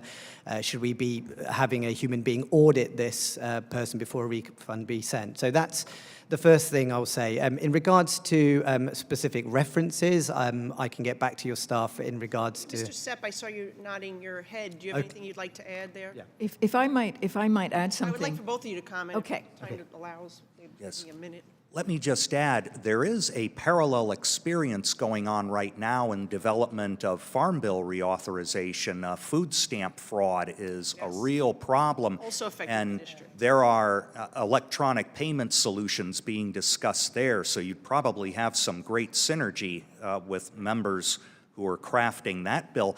The other thing I'd like to point out, Mr. Ladwa's experience and that of many other private sector individuals can and should be harnessed through something like the IRS Oversight Board that was created in the 1998 bill. It was tailor-made to bring private sector expertise to problems like these. And Ms. Olson, just within seconds. Yeah, I was just going to say, for decades, I've recommended that Treasury create a debit card similar to what you have in Social Security, where people don't have bank accounts, they're unbanked, but they get their Social Security payments direct deposited on a debit card that has been negotiated by the U.S. government.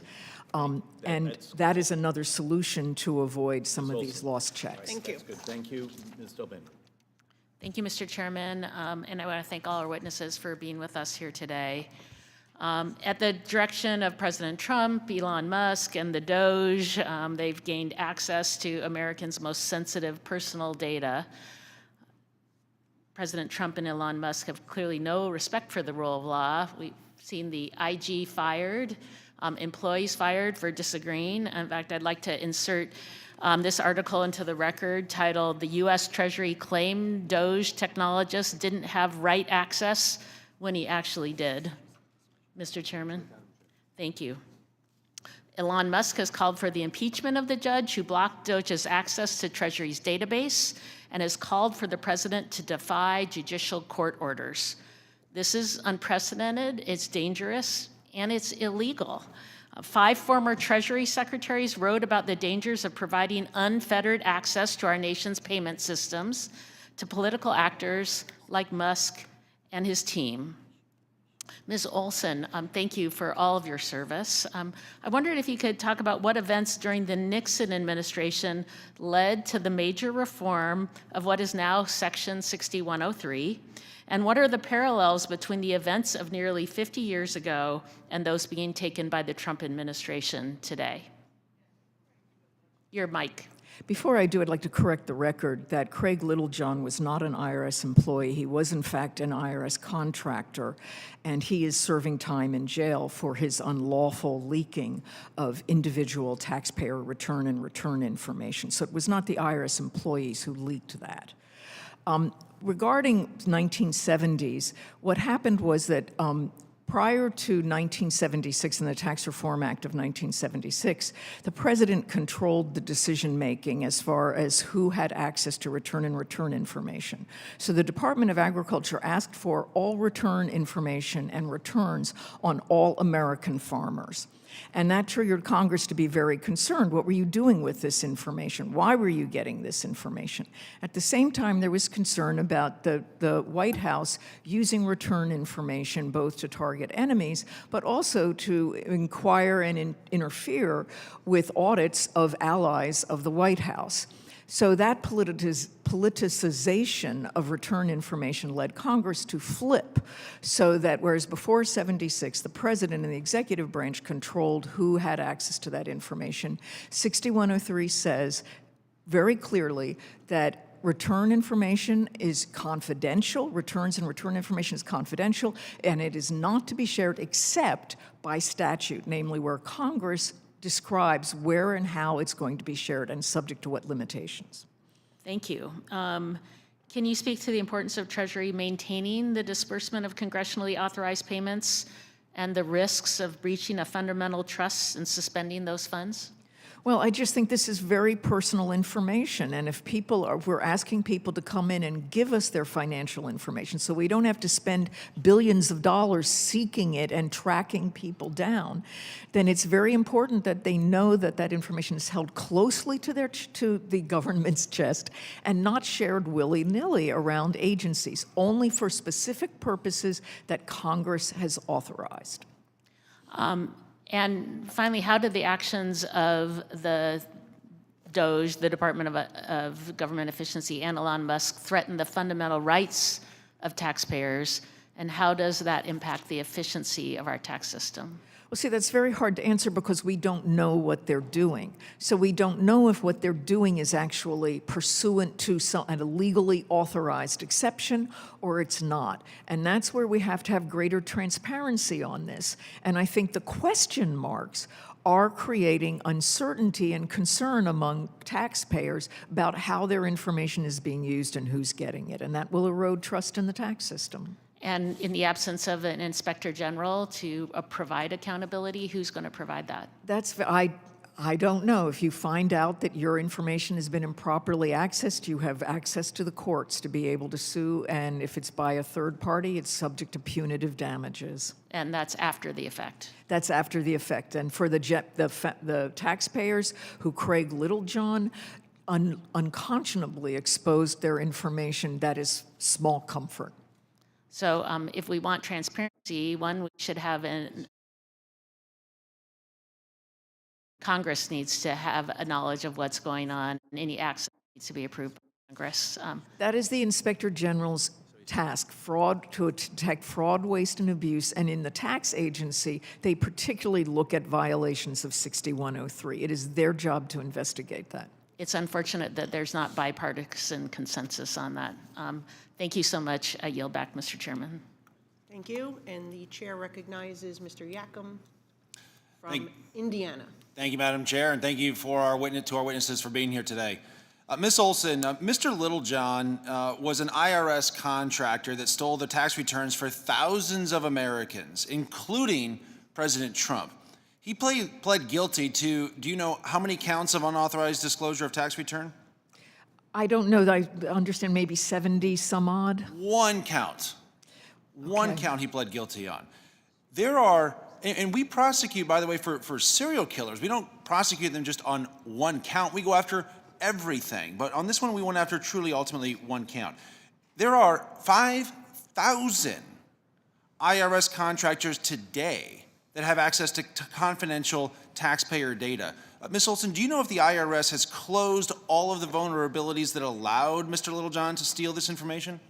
I don't know that. I do know, in preparing for this hearing, that I found an Inspector General report that reported this summer that the IRS had not retrieved laptops, et cetera, from contractors or limited their access. In short, the answer and I am very concerned about that. In short, the answer is no. The IRS has not closed the vulnerabilities that allowed Mr. I can't answer that question because I don't know what vulnerabilities there were that Littlejohn accessed. I'm giving you the answer. The answer is no.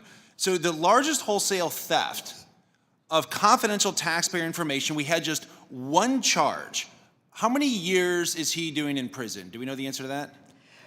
Under 72, I forget the statute, but under the statute, you can only get up to 5 years in prison, and it doesn't matter how many returns you've accessed. So that's something Congress should look at. That maybe completely agree. Make that statute per return or per something access. that we should look at. The Biden administration prosecutors argued that just the one count covered Mr. Littlejohn's multitude of thefts.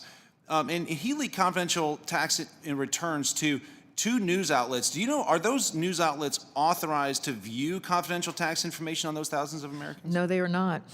So as far as we know, do the outlets still have ongoing access to the thousands of confidential tax returns that were stolen or leaked? I don't know that. So my colleagues are talking about the sanctity of tax returns while whistling past the graveyard of the largest theft of tax returns in history by Mr. Littlejohn. He stole thousands of confidential tax returns, including President Trump's tax returns, from our fellow Americans, but he's been labeled as a quote-unquote public hero by left-leaning groups because of whose tax returns he actually stole and leaked. Ms. Olson, in your testimony, you noted that the IRS's progress in improving its level of service since the passage of the Inflation Reduction Act. The Taxpayer Advocate found that during the 2024 IRS filing season, the IRS achieved an 88% level of service with an average answer speed of 3 minutes. Does that mean that 88% of all taxpayer calls to the IRS were answered in 3 minutes?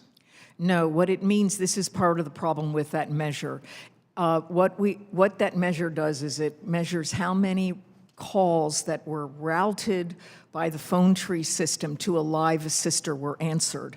What it doesn't mean is how many calls overall actually were routed to a live assister out of all the calls, and that's where you get to the 32%. Only 32% of the calls were routed to a live assister. Indeed, because this level of service only counts for 10 million calls out of the nearly 40 million it received, and it does not include taxpayers calling with other questions like tax law questions, compliance issues, identity theft issues, collection matters, nor does it count the calls routed, as you said, to an automated rather than a live assistant. So when you tally all that up, we're talking about only 32%. So when Janet Yellen, President Biden's Treasury Secretary, promised, quote, the vast majority of callers will be connected to live assisters, that was not true necessarily, was it?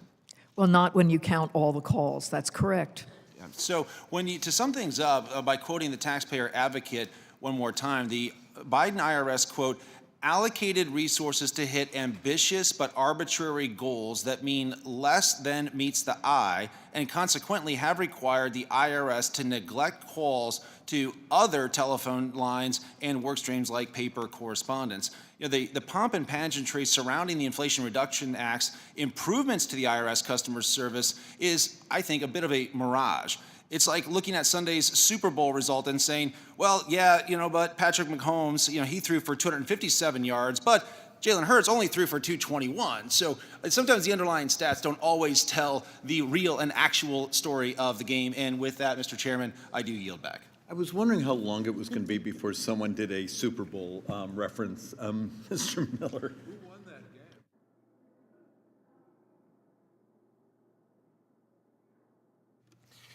Thank you, Mr. Chairman, and thank you to our witnesses for their time and testimony today. We're here to discuss the importance of ensuring taxpayer dollars yield a real return when invested in IRS modernization efforts. The need for a modernized IRS is clear and urgent, as we have heard today. Taxpayers deserve an agency that keeps up with the times, operates efficiently, and acts responsible fiduciary of the American people's money, which is, I believe, what the IRS was intended to do. Modernization isn't just about convenience, it's about safeguarding taxpayer information and delivering a better customer service experience to the American people. They're entitled to this. We know that deploying new, efficient, and secure digital tools could save the federal government billions of dollars.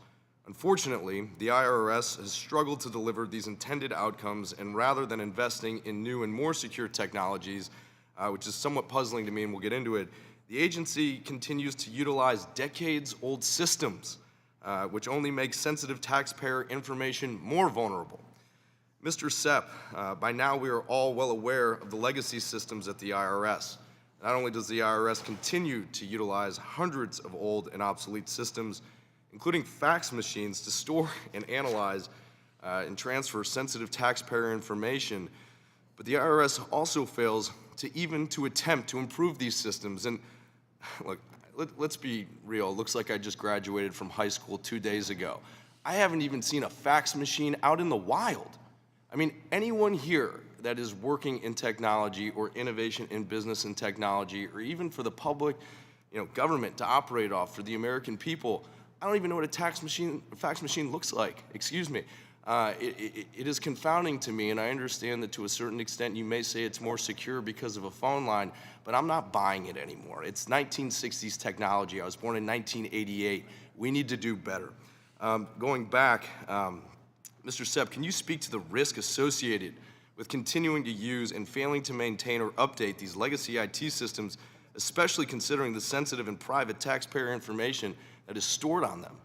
Yeah, there's a huge risk. It's not only a 6103 risk with disclosure being in play, but accidental data breaches that could be massive. I mean, how many other agencies have 1 billion individuals on their master file? I mean, that would rival Social Security, if not exceed it. And again, GAO has said since 2018 those systems are vulnerable. If we don't devote the resources to that kind of security and we continue to worry about fax machines and keeping them up, we are headed for a major disaster. And I would just point out, we still don't have a clear idea of the milestones that the IRS intends to make with modernization and whether they're keeping them. Paperless processing initiative is one of them. By this year, the service is supposed to have all paper tax forms digitized. I don't know, maybe someone on the panel knows, have they met the 100% goal yet? We know the answer to that. You do? Oh, well, I'd speculate. So I shouldn't say I know the answer, but I would speculate that we know the answer to that. And throughout all these conversations, I would think to truly believe that the IRS would do something to meet somewhere in the middle amicably between a fax machine and where we are today in 2025, which I think is pretty reasonable, that there's some other system that could be put in place that would be a lot more safe, secure, and protective of the American people's sensitive information as we are talking about here today. And you know what? This is where I see maybe a need for an outside individual to look at something like the IRS to make sure it is running more efficient and responsible for the American people, as we still have fax machines that are still in an agency which is 1960s technology, which confounds me up and down. So, you know what? I'm glad for Mr. Musk, and I'm glad that he is doing what he is doing with the federal government to clean this nonsense up and to make it more secure and more safe for the American people. Mr. Ladwa, I'm going to do my best to squeeze this one in. If not, we'll try. I'll just go right to the question. Can you provide us a real-world example of tax agency utilizing AI and how this technology can help improve operations and efficiency? Sure, Congressman. So I'm bound by some privacy agreements from our customers, but I can certainly get back to you and your staff in terms of references and maybe even contacts to said tax agency. But let me answer your question on how they're doing it. So we talked a lot about AI. AI is lots of different things, not just chatbots. So one of the use cases we have is embedded machine learning, so embedded AI, which doesn't essentially leave to go outside of a sort of consolidated system, which is owned by the government, for example. And we're using things like predictions of taxpayer behavior, so we can be more empathetic to the taxpayers who can't pay, and a lot stricter and with higher enforcement for the taxpayers who basically are not willing to pay or are trying to do some fraudulent activity. And we've got examples of that. And I said in my statement, 5% return on investment. Thank you, Mr. Loudon. Thank you, Mr. Chairman. Gentleman from New York. Mr. Chairman, I first want to register my objection to the idea of 2 Republicans to every 1 Democrat, considering we had the same number of people when we started this hearing. I know it's in your power and purview to do that, but I find it offensive. Let me just first start by saying, we really got to work together to try and solve the problems that we have here, instead of fighting with each other. So I want to just try and get some basic questions answered. There's a thing called the tax gap. How much money is owed to the IRS and how much is collected by the IRS. And the IRS in 2022 projected that there's $696 billion that was owed that was not paid. I wanted to ask each of the witnesses, do you agree that there's a tax gap, and do you agree it's as big as $696 billion? Mr. DeBlas? I think there's a tax gap. I'm not sure it is that large, and I don't think that the methods employed during the Inflation Reduction Act were the appropriate measures. Okay, but I'm just asking, do you think there's a tax gap of Do you have any idea of the magnitude of I it? don't have an Is idea. it hundreds of billions of dollars? I don't have an idea of the magnitude. Okay, Mr. Sepp, Yes and no. yes, you think there's a tax gap, you don't think it's $696 billion? Correct. How much do you think it is? Do you have any sense of that? Less than half that. So- When you account for currently non-collectible tax debts and estimates that cannot possibly account for things like when the IRS... $350 billion. Is Or half less. that. Okay. Yes. Mr. Ladwa, do you have any sense of this? I would say yes, there's a tax gap.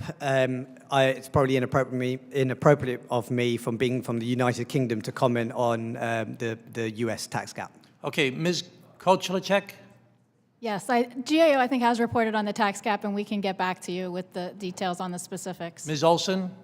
Yes, there's a tax gap. I think there are whole portions of it that can be accurately estimated. I think the hardest part is the unreported income. You don't know what you don't know. You but think the it's as IRS high as price- $696 billion? It could be 400 billion. Okay, so hundreds of billions of dollars.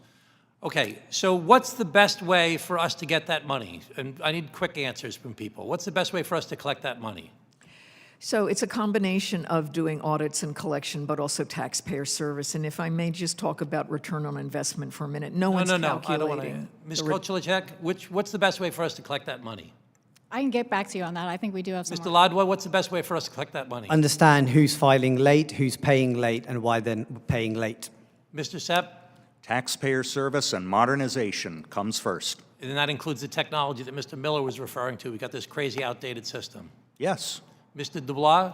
I would wholeheartedly agree with Mr. Sepp's answer on that, modernization and taxpayer services. Okay, people who come to work for the federal government, if you're a cabinet official, you have to go through these big hearings. A lot of people have to go through background checks. A lot of people have to go through security checks. They get security clearance. What kind of background checks or transparency into the background of Mr. Musk or the people that are working for him has been done? Do you know, Mr. Dubois? I don't know the background checks. I know President Trump had an electoral mandate to create No, those. I understand think, that. But yeah, he has his electoral mandate to hire cabinet officials, but they have to go through hearings and things like that. Mr. Sepp, do you know how these people were vetted? No. Mr. Ladwa, do you know how they were vetted? No. Ms. Kochlicek, do you know how they were vetted? We have not looked at these specific individuals. Ms. Olson, do you know how they were vetted? No. What kind of access does Mr. Musk and his team have? What kind of changes have they been making to the computer programs? How many of those changes to computer programs are permanent? And how will that affect people going forward? Mr. Dubois, what's he doing? I don't know what he's doing. You don't know? I Okay, think he's Mr. looking Sepp, do you at. know what he's doing? No. Mr. Ladwa, do you know what he's doing? It would be inappropriate of me for comment on Ms. that. Kochlicek, do you know what he's doing? We have not looked at that. Ms. Olson? No. Does anybody here know what they're doing? Does anybody know what kind of keystrokes changes they're making and they're permanent? Does anybody know what their backgrounds are? Does anybody know what they're doing with the information that they have and how they're using it? I agree with my colleagues who noted before that Mr. Littlejohn, who disclosed this information, is a criminal and deserves to be in jail, and I'm happy that he's been prosecuted. And anybody who has violated 6103, that takes private data and shares it with other people should be prosecuted to the full extent of the law. We in Congress have an obligation as an equal branch of government to monitor what's going on right now. We're all for finding cost efficiencies. I know Mr. Bean, for example, has the DOGE committee. That's a great thing for us to look for efficiencies, to root out waste, fraud, and abuse. But there's a pesky thing called the United States Constitution, and it has the responsibilities of the United States Congress in the oversight and power of the purse. I yield back, Mr. Chairman. Thank you. Thank you. Mr. B. Thank you very much, Mr. Chairman. Good morning to you, and good morning, Ways and Means Committee. I know there's many members of the minority party that want to create a scandal out of President Trump's desire to know how many improper payments our government sends out each year. And as the co-chair of the House Doge Caucus, just want to take just one little tiny moment and set the record straight. Business as usual is no longer acceptable. President Trump campaigned on changing Washington, and that's exactly what he's doing. President Trump is head of the federal government, and Secretary Bissett is in charge of the Treasury Department. If President Trump and the Secretary Bissett want to open the books on Treasury payment systems, That's their prerogative, and we would encourage them to do so, subject to applicable legal rules. After review and sign-off by career Treasury Department attorneys, Secretary Bissett gave read-only access to 2 Treasury Department officials subject to safeguards that will prevent them from making changes to the payment system.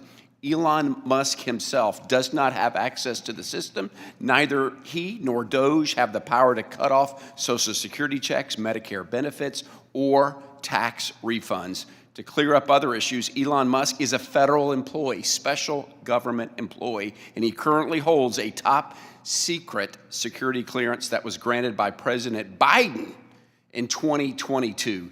The U.S. DOJ Service is a duly created organization within the Executive Office of the President, and there is simply no evidence to suggest that Secretary Bissett or DOJ has compromised taxpayer privacy or broken any law. If you're doing what's right, you welcome audits. You welcome the sunshine. You welcome to open the books, and you want the world to see what you're doing. But if not, what do? You criticize the messenger. You criticize the auditor. So it doesn't make any sense to me why this is such an issue. The American taxpayer is dancing in the street and saying, finally somebody is auditing the books that have been hidden in the shadows far too long. Ms.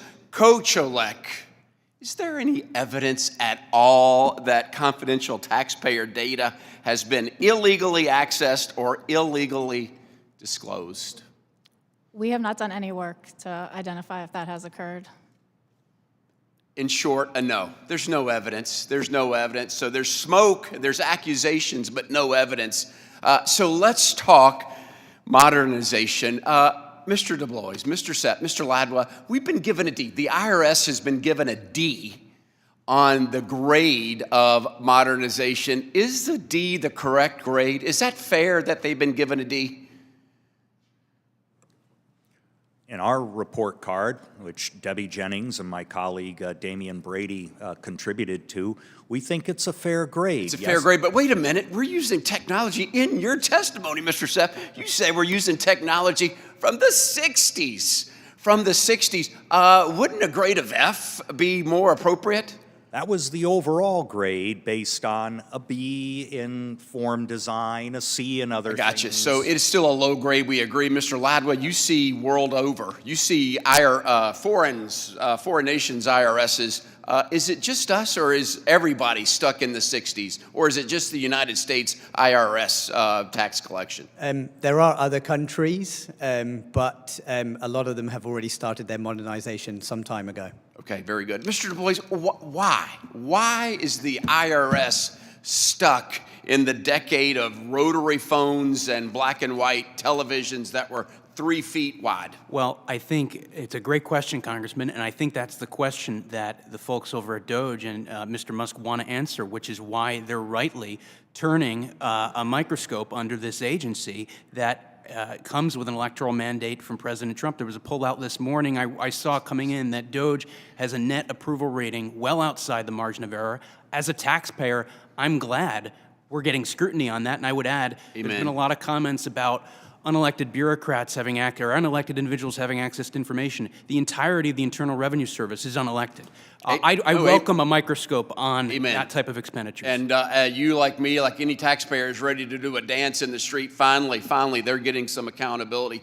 But I just can't understand why the IRS is not going forward. It can't be money. We gave them $80 billion, and they doubled down on more fax machines and the same technology that's got us here. So, Mr. Chairman, thank you for the hearing on modernization. Let's get to it. I yield back. Thank you, Mr. Chairman. I want to thank all of you for taking the time today to be here and testify about the importance of making sure that the U.S. government is working for her citizens and putting them first. We have all heard about the negative effects of the $80 billion that was given to the IRS through the Inflation Reduction Act and what that negativity has done on Americans. But I want to focus on how this increased funding to the IRS exacerbated external as well as internal threats. If you go back last year, at the end of last year, the U.S. Treasury Department experienced more than one cybersecurity breach by the Chinese government into sensitive U.S. financial information. In these breaches, Chinese hackers stole thousands of documents. We still don't know exactly the impact these breaches have had on our national security, but if it involves China, I think everybody in this panel would agree it's not good. Not good at all. The breach comes amid a number of cybersecurity breaches all over the country due to outdated cybersecurity infrastructure that has proven to be vulnerable to foreign operatives on a number of occasions. While these threats are growing, the IRS is spending more federal funding on targeting American taxpayers through enforcement than it is on improving cybersecurity and modernization to protect the American taxpayer. It's amazing to me. The IRS directed $4.75 billion of the $80 billion it received from the IRA towards system modernization. That is puny. To put that in comparison, the agency spent $45.64 billion on increasing enforcement efforts against American taxpayers, mainly the middle class.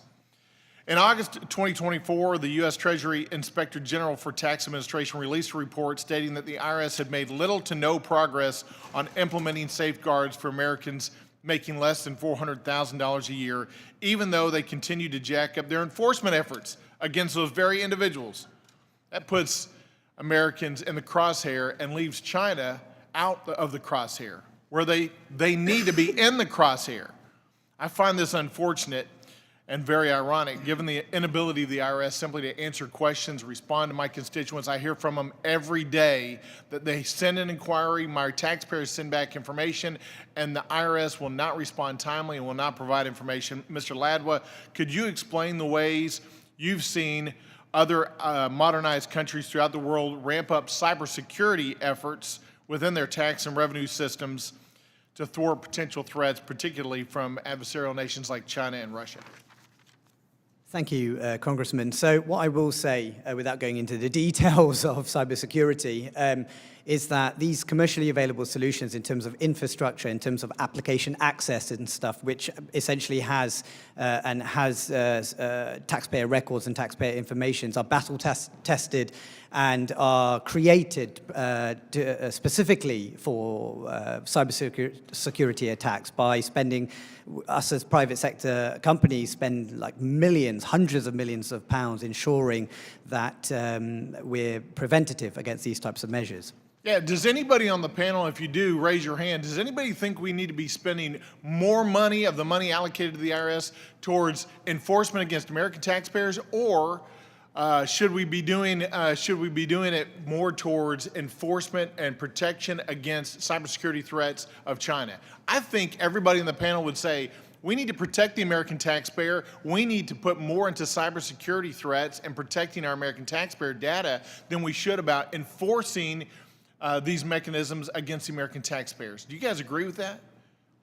Does anybody disagree with that? Ms. Olson, do you disagree that we need to be doing more cybersecurity efforts? I absolutely agree, and I wanted to make a point about the IRA funding, that right now it's limited, it's in different budget categories, and so the IRS is limited with how much it can move from the enforcement category to modernization. So that means we should probably go back and prioritize where that money goes. Would you agree with that? And the priority should be first to protect the American taxpayer and their data from cybersecurity threats by Russia and China instead of going after them on these bogus enforcement actions. Would you agree with that? Well, I don't think they're bogus enforcement actions, but I think you need to protect them from cybersecurity check. And that should be our number one priority on the use of the money and reallocate it towards that. Would the rest of the panel agree on that? Yeah, I see the heads bobbing up and down. Mr. Sepp, considering our focus on modernization and innovation, what are some of the ways we may not have touched on yet to think that the IRS, that you think the IRS could do to make it more efficiently work for the American taxpayer? Certainly improving customer service measurements is important, as my colleague Damian Brady has pointed out. Also, the quality of the advice. If you manage to get through to a live assister, there are 130 topics that are considered out of scope if you ask a question. That's a problem. We also need to be looking at other states, not just other countries, when it comes to improving and modernizing tax systems. A member of the Electronic Tax Administration Advisory Committee was from Missouri. He was at one of our panel presentations describing how Missouri strove for and largely attained a 100% phone service level, and they were very good at it. Thank you for that. My time is up. I will end by saying this. Taxpayers, in my opinion, are the client, not the target. Mr. Chairman, I yield back. Thank you. Mr. Doggett. Mr. Chairman, you know my respect for you and understanding of your interest in the topics that are here today. But I don't see how we can explore some of these topics and ignore what is going on with the rampage through our government that Mr. Musk and Mr. Trump are engaged in at present. These are not normal times. My understanding was that Speaker Johnson committed to holding a hearing today before our committee on Dodge's, as I call it, or DOGE, unprecedented access to sensitive information. Where is the DOGE representative here today? I agree fully with the comments that our colleague just made from the, as head of the DOGE caucus, he tells us, about if you don't have anything to hide, let the sun shine in. Well, where's the sun shining in on DOGE today? We have had our witnesses questioned by Republican members as to whether they know anything about whether sensitive information has been out there or whether any improper use has been made of this data. Of course they don't know, because it has all been hidden from them and from the world. What we do know is that DOGE really deserves the name Dodge because it is dodging the law, dodging accountability, dodging this Congress, and a federal judge has determined that there is irreparable harm from what they've been doing and has enjoined them from doing what they've been doing and has asked that they return the documents that they took. But there is no one here today to explain there has been no accountability. We don't know how many people. We don't know whether they had any background clearance.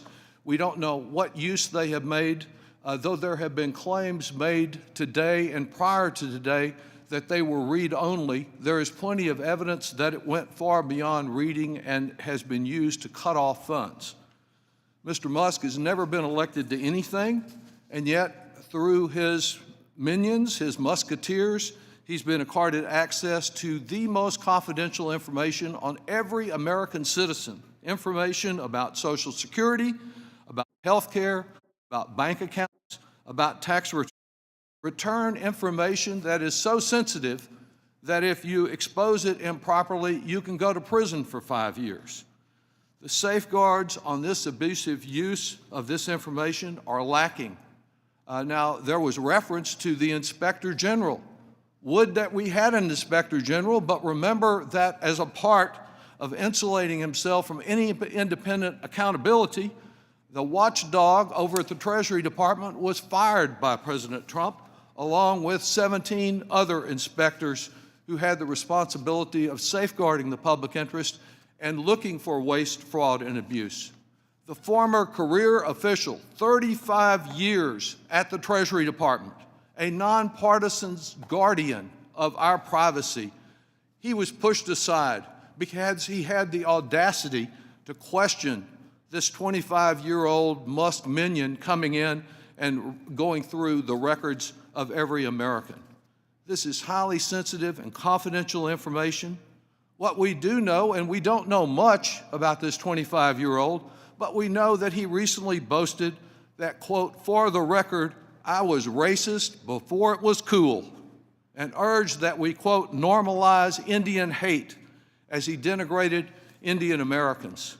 That's the kind of person that's been assigned the ability to look at the record of every single one of us, and it cannot be at all clear as to what misuse and abuse of those records may be made. At the same time, within the last 48 hours, the Vice President sent up a trial balloon, and Mr. Musk joined in. Perhaps they don't even need to follow the judge who said that there had been such harm caused by what they've already done. Mr. Musk contends that anyone that disagrees with him is a, quote, corrupt judge. And so he put that brand on the judge who found irreparable harm. And Mr. Vance has suggested that maybe they don't need to follow court orders. Well, they do. There was a vote in the last election for a change, and we should honor that as we did. We were never the election deniers. But defending the Constitution and the laws of the United States are vital, and respecting the independence of this body and of the courts is vital. And that's what is in question today and what is not being addressed adequately in this hearing as the big dodge has taken place on Doge. I yield back. Thank you very much. The chair now recognizes the gentleman from the great state of California, Representative Thompson. Thank you, Mr. Chairman. I want to thank everyone on the panel today. I waived on today's subcommittee. I'm not on this subcommittee. But when I heard the topic, I was sure to waive on, because at home, my phone is ringing off the hook. In all my district offices, in my capital office, when I go home on the weekend, people stop me on the street, in the supermarket, and talk to me at events, because they're very concerned about this chaos that we're seeing in Washington, D.C., especially as it pertains to this unprecedented access to our nation's taxpayers' data. They are concerned. So I assume that's what we're going to be talking about today, and we have. Thank you to my Democratic colleagues for bringing this up. But this is something that deserves the oversight of this committee. And I know that Ways and Means Republicans care deeply about taxpayer privacy, given that every one of them who were on the committee last year co-sponsored and voted for our chairman's bill to increase the criminal penalties for unauthorized disclosure of data when our committee marked it up last May. And let me be clear, I don't know how anybody could think that anyone on this side of the aisle is cheering the illegal activities of Mr. Littlejohn. I think he's a criminal. He's where he belongs. He's in jail, and that's where he should stay. But when we took that bill up, we had near unanimous support for the bill. And the fact that this committee recognized that this crime is serious is evident by the fact that in that bill, we increased the fine from $5,000 to $250,000. And we increased the prison sentence to 10 years rather than 5. So given how important this issue is to all the members of this committee and to our constituents, it only makes sense that we carefully investigate the credible allegations that Mr. Musk and his Doge folks violated federal law by gaining access to taxpayer data. This unlawful disclosure of millions of Americans' most sensitive data is just flat wrong. It's so wrong, in fact, that a federal judge has ordered those who are prohibited from accessing this data to immediately destroy all copies. I'd like to enter for the record a copy of that judge's opinion. Without objection.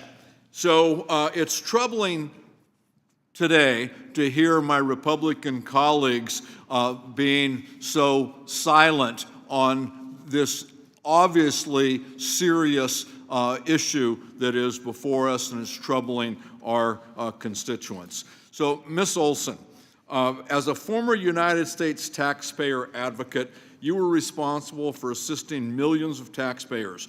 In your time at the IRS, was it ever imaginable that an outside billionaire would be given access to the sensitive information of millions of American taxpayers that you advocated on behalf of? I will have to say that Commissioner Rosati was a billionaire, but he divested himself of his holdings that would create any conflict of interest. And he was a commissioner. He And wasn't just somebody brought in from the outside because they were a big campaign donor. And under his statutory duties, it's his duty to administer the internal revenue laws of this country. And if you were the current taxpayer advocate, what message would you send to the IRS commissioner? Oh, I'd be saying that he needs to be very careful about who is getting in and looking at this, and that everything needs to be cleared through the statutes, that their access is under a congressionally mandated or required, access, grant of access to the return information. Thank you. I agree with my Republican colleagues that we need to be working with the IRS to bring them up to speed and bring them up into the time and make sure that they are working effectively and efficiently for our constituents. But isn't it true, Ms. Olson, that the IRS has been woefully underfunded for years in being able to address these needed upgrades? Yes. Be quick, Ms. Olson, be quick and Yes. answering. Quick. Yes. Thank you. I yield back. Very good. Thank you very much. Let's go to the great state of Illinois. Representative Davis, you're recognized. Thank you very much, Mr. Chairman, and I also want to thank all of the witnesses.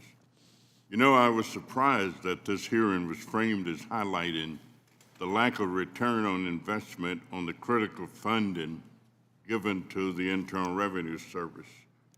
Frankly, the only way that statement is true is if acting President Musk gives his millionaire buddies who cheated on their taxes back the $1 billion in revenue that the Biden IRS collected. And sadly, I have a concern that he may do just that. President Trump allowed the biggest federal data breach in history when he allowed Elon Musk and his hackers to steal Americans' extremely private financial and health information from the Treasury Department. We don't know if Mr. Musk will illegally stop one's Social Security, tax, or Medicare payments. We don't know if he'll sell our Social Security numbers or bank account information to the highest bidder, or delay government contract payments or grants to his competitors or people he dislikes. Ms. Olson given statements made by this administration that it can decide unilaterally to stop funds to people or organizations that it does not think deserve certain funds. Can you please talk about the power of the Internal Revenue Service to levy taxpayer accounts and to use the Treasury offset program? If this administration decided it didn't think certain Americans or entities deserved certain funds, could the IRS freeze funds from Americans' bank accounts? I'm asking whether it is legal or ethical to take Americans' money like this, but could the IRS or Treasury freeze funds from someone's bank account or subject them to Treasury offset if it wanted to? Typically, we learn about improper access of taxpayer data from the IRS policing itself. If the IRS ignores its responsibility to oversee fair tax policy administration, I believe the only way we'll know that the Trump historic data breach of people's private financial or health information is when those individually affected people notice the harm. So, Ms. Olson, could you speak about the importance of confidentiality at the IRS and Treasury, and why these orders and memos undermining that confidentiality are so dangerous to the American public? So in response to your question about could the IRS or Bureau of Fiscal Service retrieve funds from people's bank accounts, I would think that mechanically they would be able to.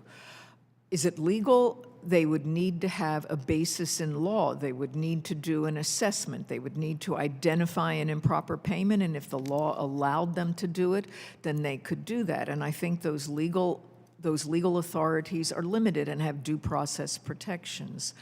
I would also say that, as our colleague from GAO has said, that internally it's the agencies that decide what's a fraudulent payment or a legitimate payment, and they send that over to BFS, and BFS then issues that payment. It has its own fraud detection by looking at the death master file, or if someone's incarcerated or something like that, and whether that's an improper payment. But the agencies themselves are the ones that execute the improper payments. The problem is if someone has access to all that information and overrides all those checks and balances that are built into the system, and that's what we don't know, is are those checks and balances being overridden or are they not? And that creates great uncertainty in the American populace. Thank you very much. Can I yield back, Mr. Chairman? Thank you very much. Let's go to the great Commonwealth of Virginia, where Representative Byer is standing by. Representative Byer, you are recognized. Mr. Chairman, thank you for your enthusiasm. Thank all of you very much for sitting in with us. And I want to make the point that I think everyone on the Ways and Means Committee strongly agrees with the need to modernize. I would like to point out that in the 24 years of this millennia, 12 years led by Republican presidents, 12 years by Democratic presidents, it's not a good idea for us to blame this on one party or the other. In fact, I think our primary argument about putting the $80 billion in for IRS was to modernize, was to bring us into the 21st century. I know SAP, you have some wonderful ideas about what to do. I don't think you're going to do that for free. I've been around politics for a long time and seen technology companies try to modernize things, sometimes successfully. Sometimes they get halfway through and walk away, leaving the government with the tab. So I know you would never do that. But we're going to have to spend money to make this modernization happen. Ms. Olson, you noted in your testimony that Section 6103 of the Internal Revenue Code provides taxpayers with the right to confidentiality once they file their returns with the IRS. And there are only a handful of circumstances in which it's lawful for government officials to disclose or even view a taxpayer's return or information found on a return. With that in mind, I'd like to ask you a hypothetical question. If an unqualified, non-IRS political appointee were granted access to the Bureau of Fiscal Services payment system, and they inspect confidential taxpayer information for political purposes not authorized by law, could that be a crime? If it's not authorized by law, it would be a crime, in my opinion. Could it also be a crime for this individual to share private taxpayer information gleaned from rummaging around the Fiscal Services payment system with his boss, an unelected, unconfirmed billionaire? It would be a crime to share it, to disclose it, yes, to people who do not have authorization to receive it. And finally, what are the penalties for violating Section 6103, and is there a statute of limitations? So under 7214, the penalties, as we've discussed earlier, it can be a fine up to $10,000 and then also up to 5 years imprisonment or both. And it is the normal statute of limitation for criminal offenses, 6 years. 3 years from the occurrence, and then in certain aggravated instances, 6 years. Okay, thank you very much. So if I'm understanding that correctly, this individual would be subject to criminal prosecution 6 years after the end of this current administration, or 6 years after the offense? It could be if it involved fraud of some sort. Okay, thank you. Mr. Chairman, I'm almost done, but Mr. Dubois, I was fascinated by your testimony, and I intend to send it to the Congressional Budget Office because I'd love to hear the other side of the equation. I'm not accusing you of cherry-picking data, but just based, if that's the only thing I'd heard, I would be horrified. I'd love to hear what the other side is and the defense. Because once again, this is a non-political organization.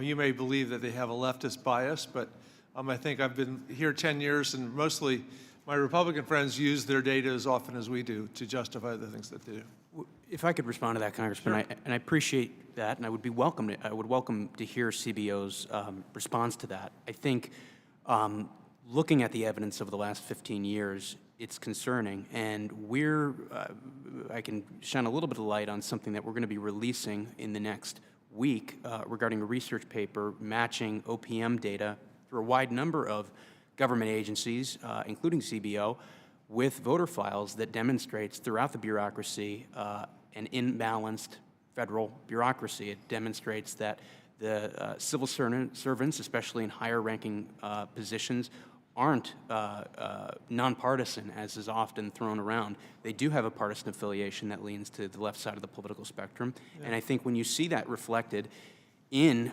scores that dramatically wind up being substantially wrong years afterwards, and it tends to lean again and again on one side, favoring one side, the side of growing government being underestimated, the size of providing tax relief being overestimated in terms of costs. That's a cause for concern. And I would hope the CBO would have some good answers as to why that might be the case. And I think it would be, let me interrupt you, if I may, just because we're running out of time, that would be fascinating. I'm looking forward to reading that. My very first response is, what a huge difference in commitment to public service based on the party that you align with. Your willingness to take a smaller salary in order to serve the public. And that may well be true. With that, I yield back. Thank you very much. Let's go to the Silver State, better known as the great state of Nevada. Representative Horsford, you are recognized. Thank you, Mr. Chairman, and to the ranking member, Ms. Sewell, for holding this hearing. I really have to follow up on the last statements and the question from my colleague to the witness, because it actually goes to my biggest concern that we're not addressing today, which is a data breach, the largest data breach in U.S. history that is happening right now under this administration's watch. And there's absolutely nothing that the Republicans in the House are doing to protect the American people from a data breach. And if the witness is saying that you have matched employees' information from OPM, Office of Personnel Management, with data files, voting files, in order to determine their political affiliation, in order to reach certain conclusions about what? Their civil service? No, I'm not asking you a question. You already explained your position, and I'll look forward to the report. But this is the concern, Mr. Chairman. Why are we not addressing the major issue, which is the largest data breach in U.S. history that's impacting all of our constituents? Not Democrats, not Republicans, not independents, all Americans. Instead of worrying about the harm a data leak on the Internal Revenue Service could mean for the American people and making that the center of this hearing, this administration has instead asked the IRS to deputize their employees to assist other agencies, including ICE, in their enforcement. All the while, my constituents, and yours too, Mr. Chairman, our constituents' taxpayer data is less safe. And we're not addressing that. Yet under Internal Revenue Code 7803, it provides that taxpayers have the right to confidentiality. It was Chairman Smith who rightfully noted that it's this protection that should be afforded every citizen. This fundamental right has been reinforced time and again by several Congresses and administrations, including by the Taxpayer First Act, which I supported in 2019, and tightened protections for Section 6103. The American people trust our civil service to meet their needs, not the billionaire class. And I don't want to know people's political affiliation. When people call my office, I don't ask them what party they belong to. I ask them what they need and how my office can help support them. Ms. Olson, I'd like to focus on your testimony. You note that the IRS holds information spanning from family and business relationships, financial dealings, employment, investments, and medical and educational information. I agree that the effectiveness of our tax system is dependent on taxpayers' trust that the information they voluntarily provide to the IRS will be held confidential.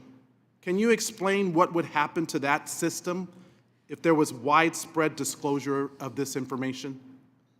I think that people would stop disclosing information on their returns. They would also be calling you, yelling about this. But I think it would really erode the voluntary compliance system that our tax administration is based on. And the fact that an unelected billionaire, the richest person in the world, and his hackers have now broken into the agencies and taken this information illegally puts who at risk? Well, I don't know what they're doing, but if someone is accessing IRS or tax return and return information without authorization under the statute, it is undermining that right to confidentiality, and that will chill taxpayers' willingness to participate in the tax system and voluntarily disclose their information. And this is the fundamental issue. At a time when we already have tax evasion occurring by the very wealthy, meanwhile, my constituents that try to qualify for the earned income tax credit gets audited at a higher rate that disproportionately affects working people, but yet we're going to not protect their information. It's fundamentally wrong, and this should be the priority of this committee and every other committee until it's resolved. It is not authorized, it's illegal. Elon Musk and his hackers have caused the largest data breach in US history, and they need to be held accountable now. I yield back. Thank you very much. We're nearing the end of our committee. We've had a great day. It's been brought up 3 times, and that is the overwhelming support this committee is giving the Taxpayer Data Protection Act. It was overwhelmingly supported by this committee. We've talked about it several times. It is stuck in the Senate right now, so members are encouraged to reach out to their senator and say, let's get that Data Protection Act for the taxpayers. Witnesses, you did a great job. Thank you so much. You'll always have this day to say, this was a day I went before Congress and testified. It's your own time. It's your own dime. We appreciate you very much. Members are reminded that they have 2 weeks from today to submit written questions to be answered later in writing. Maybe you'll have homework. Those questions and your answers will be made part of the formal hearing record. With that, the subcommittee stands adjourned. Have a great day.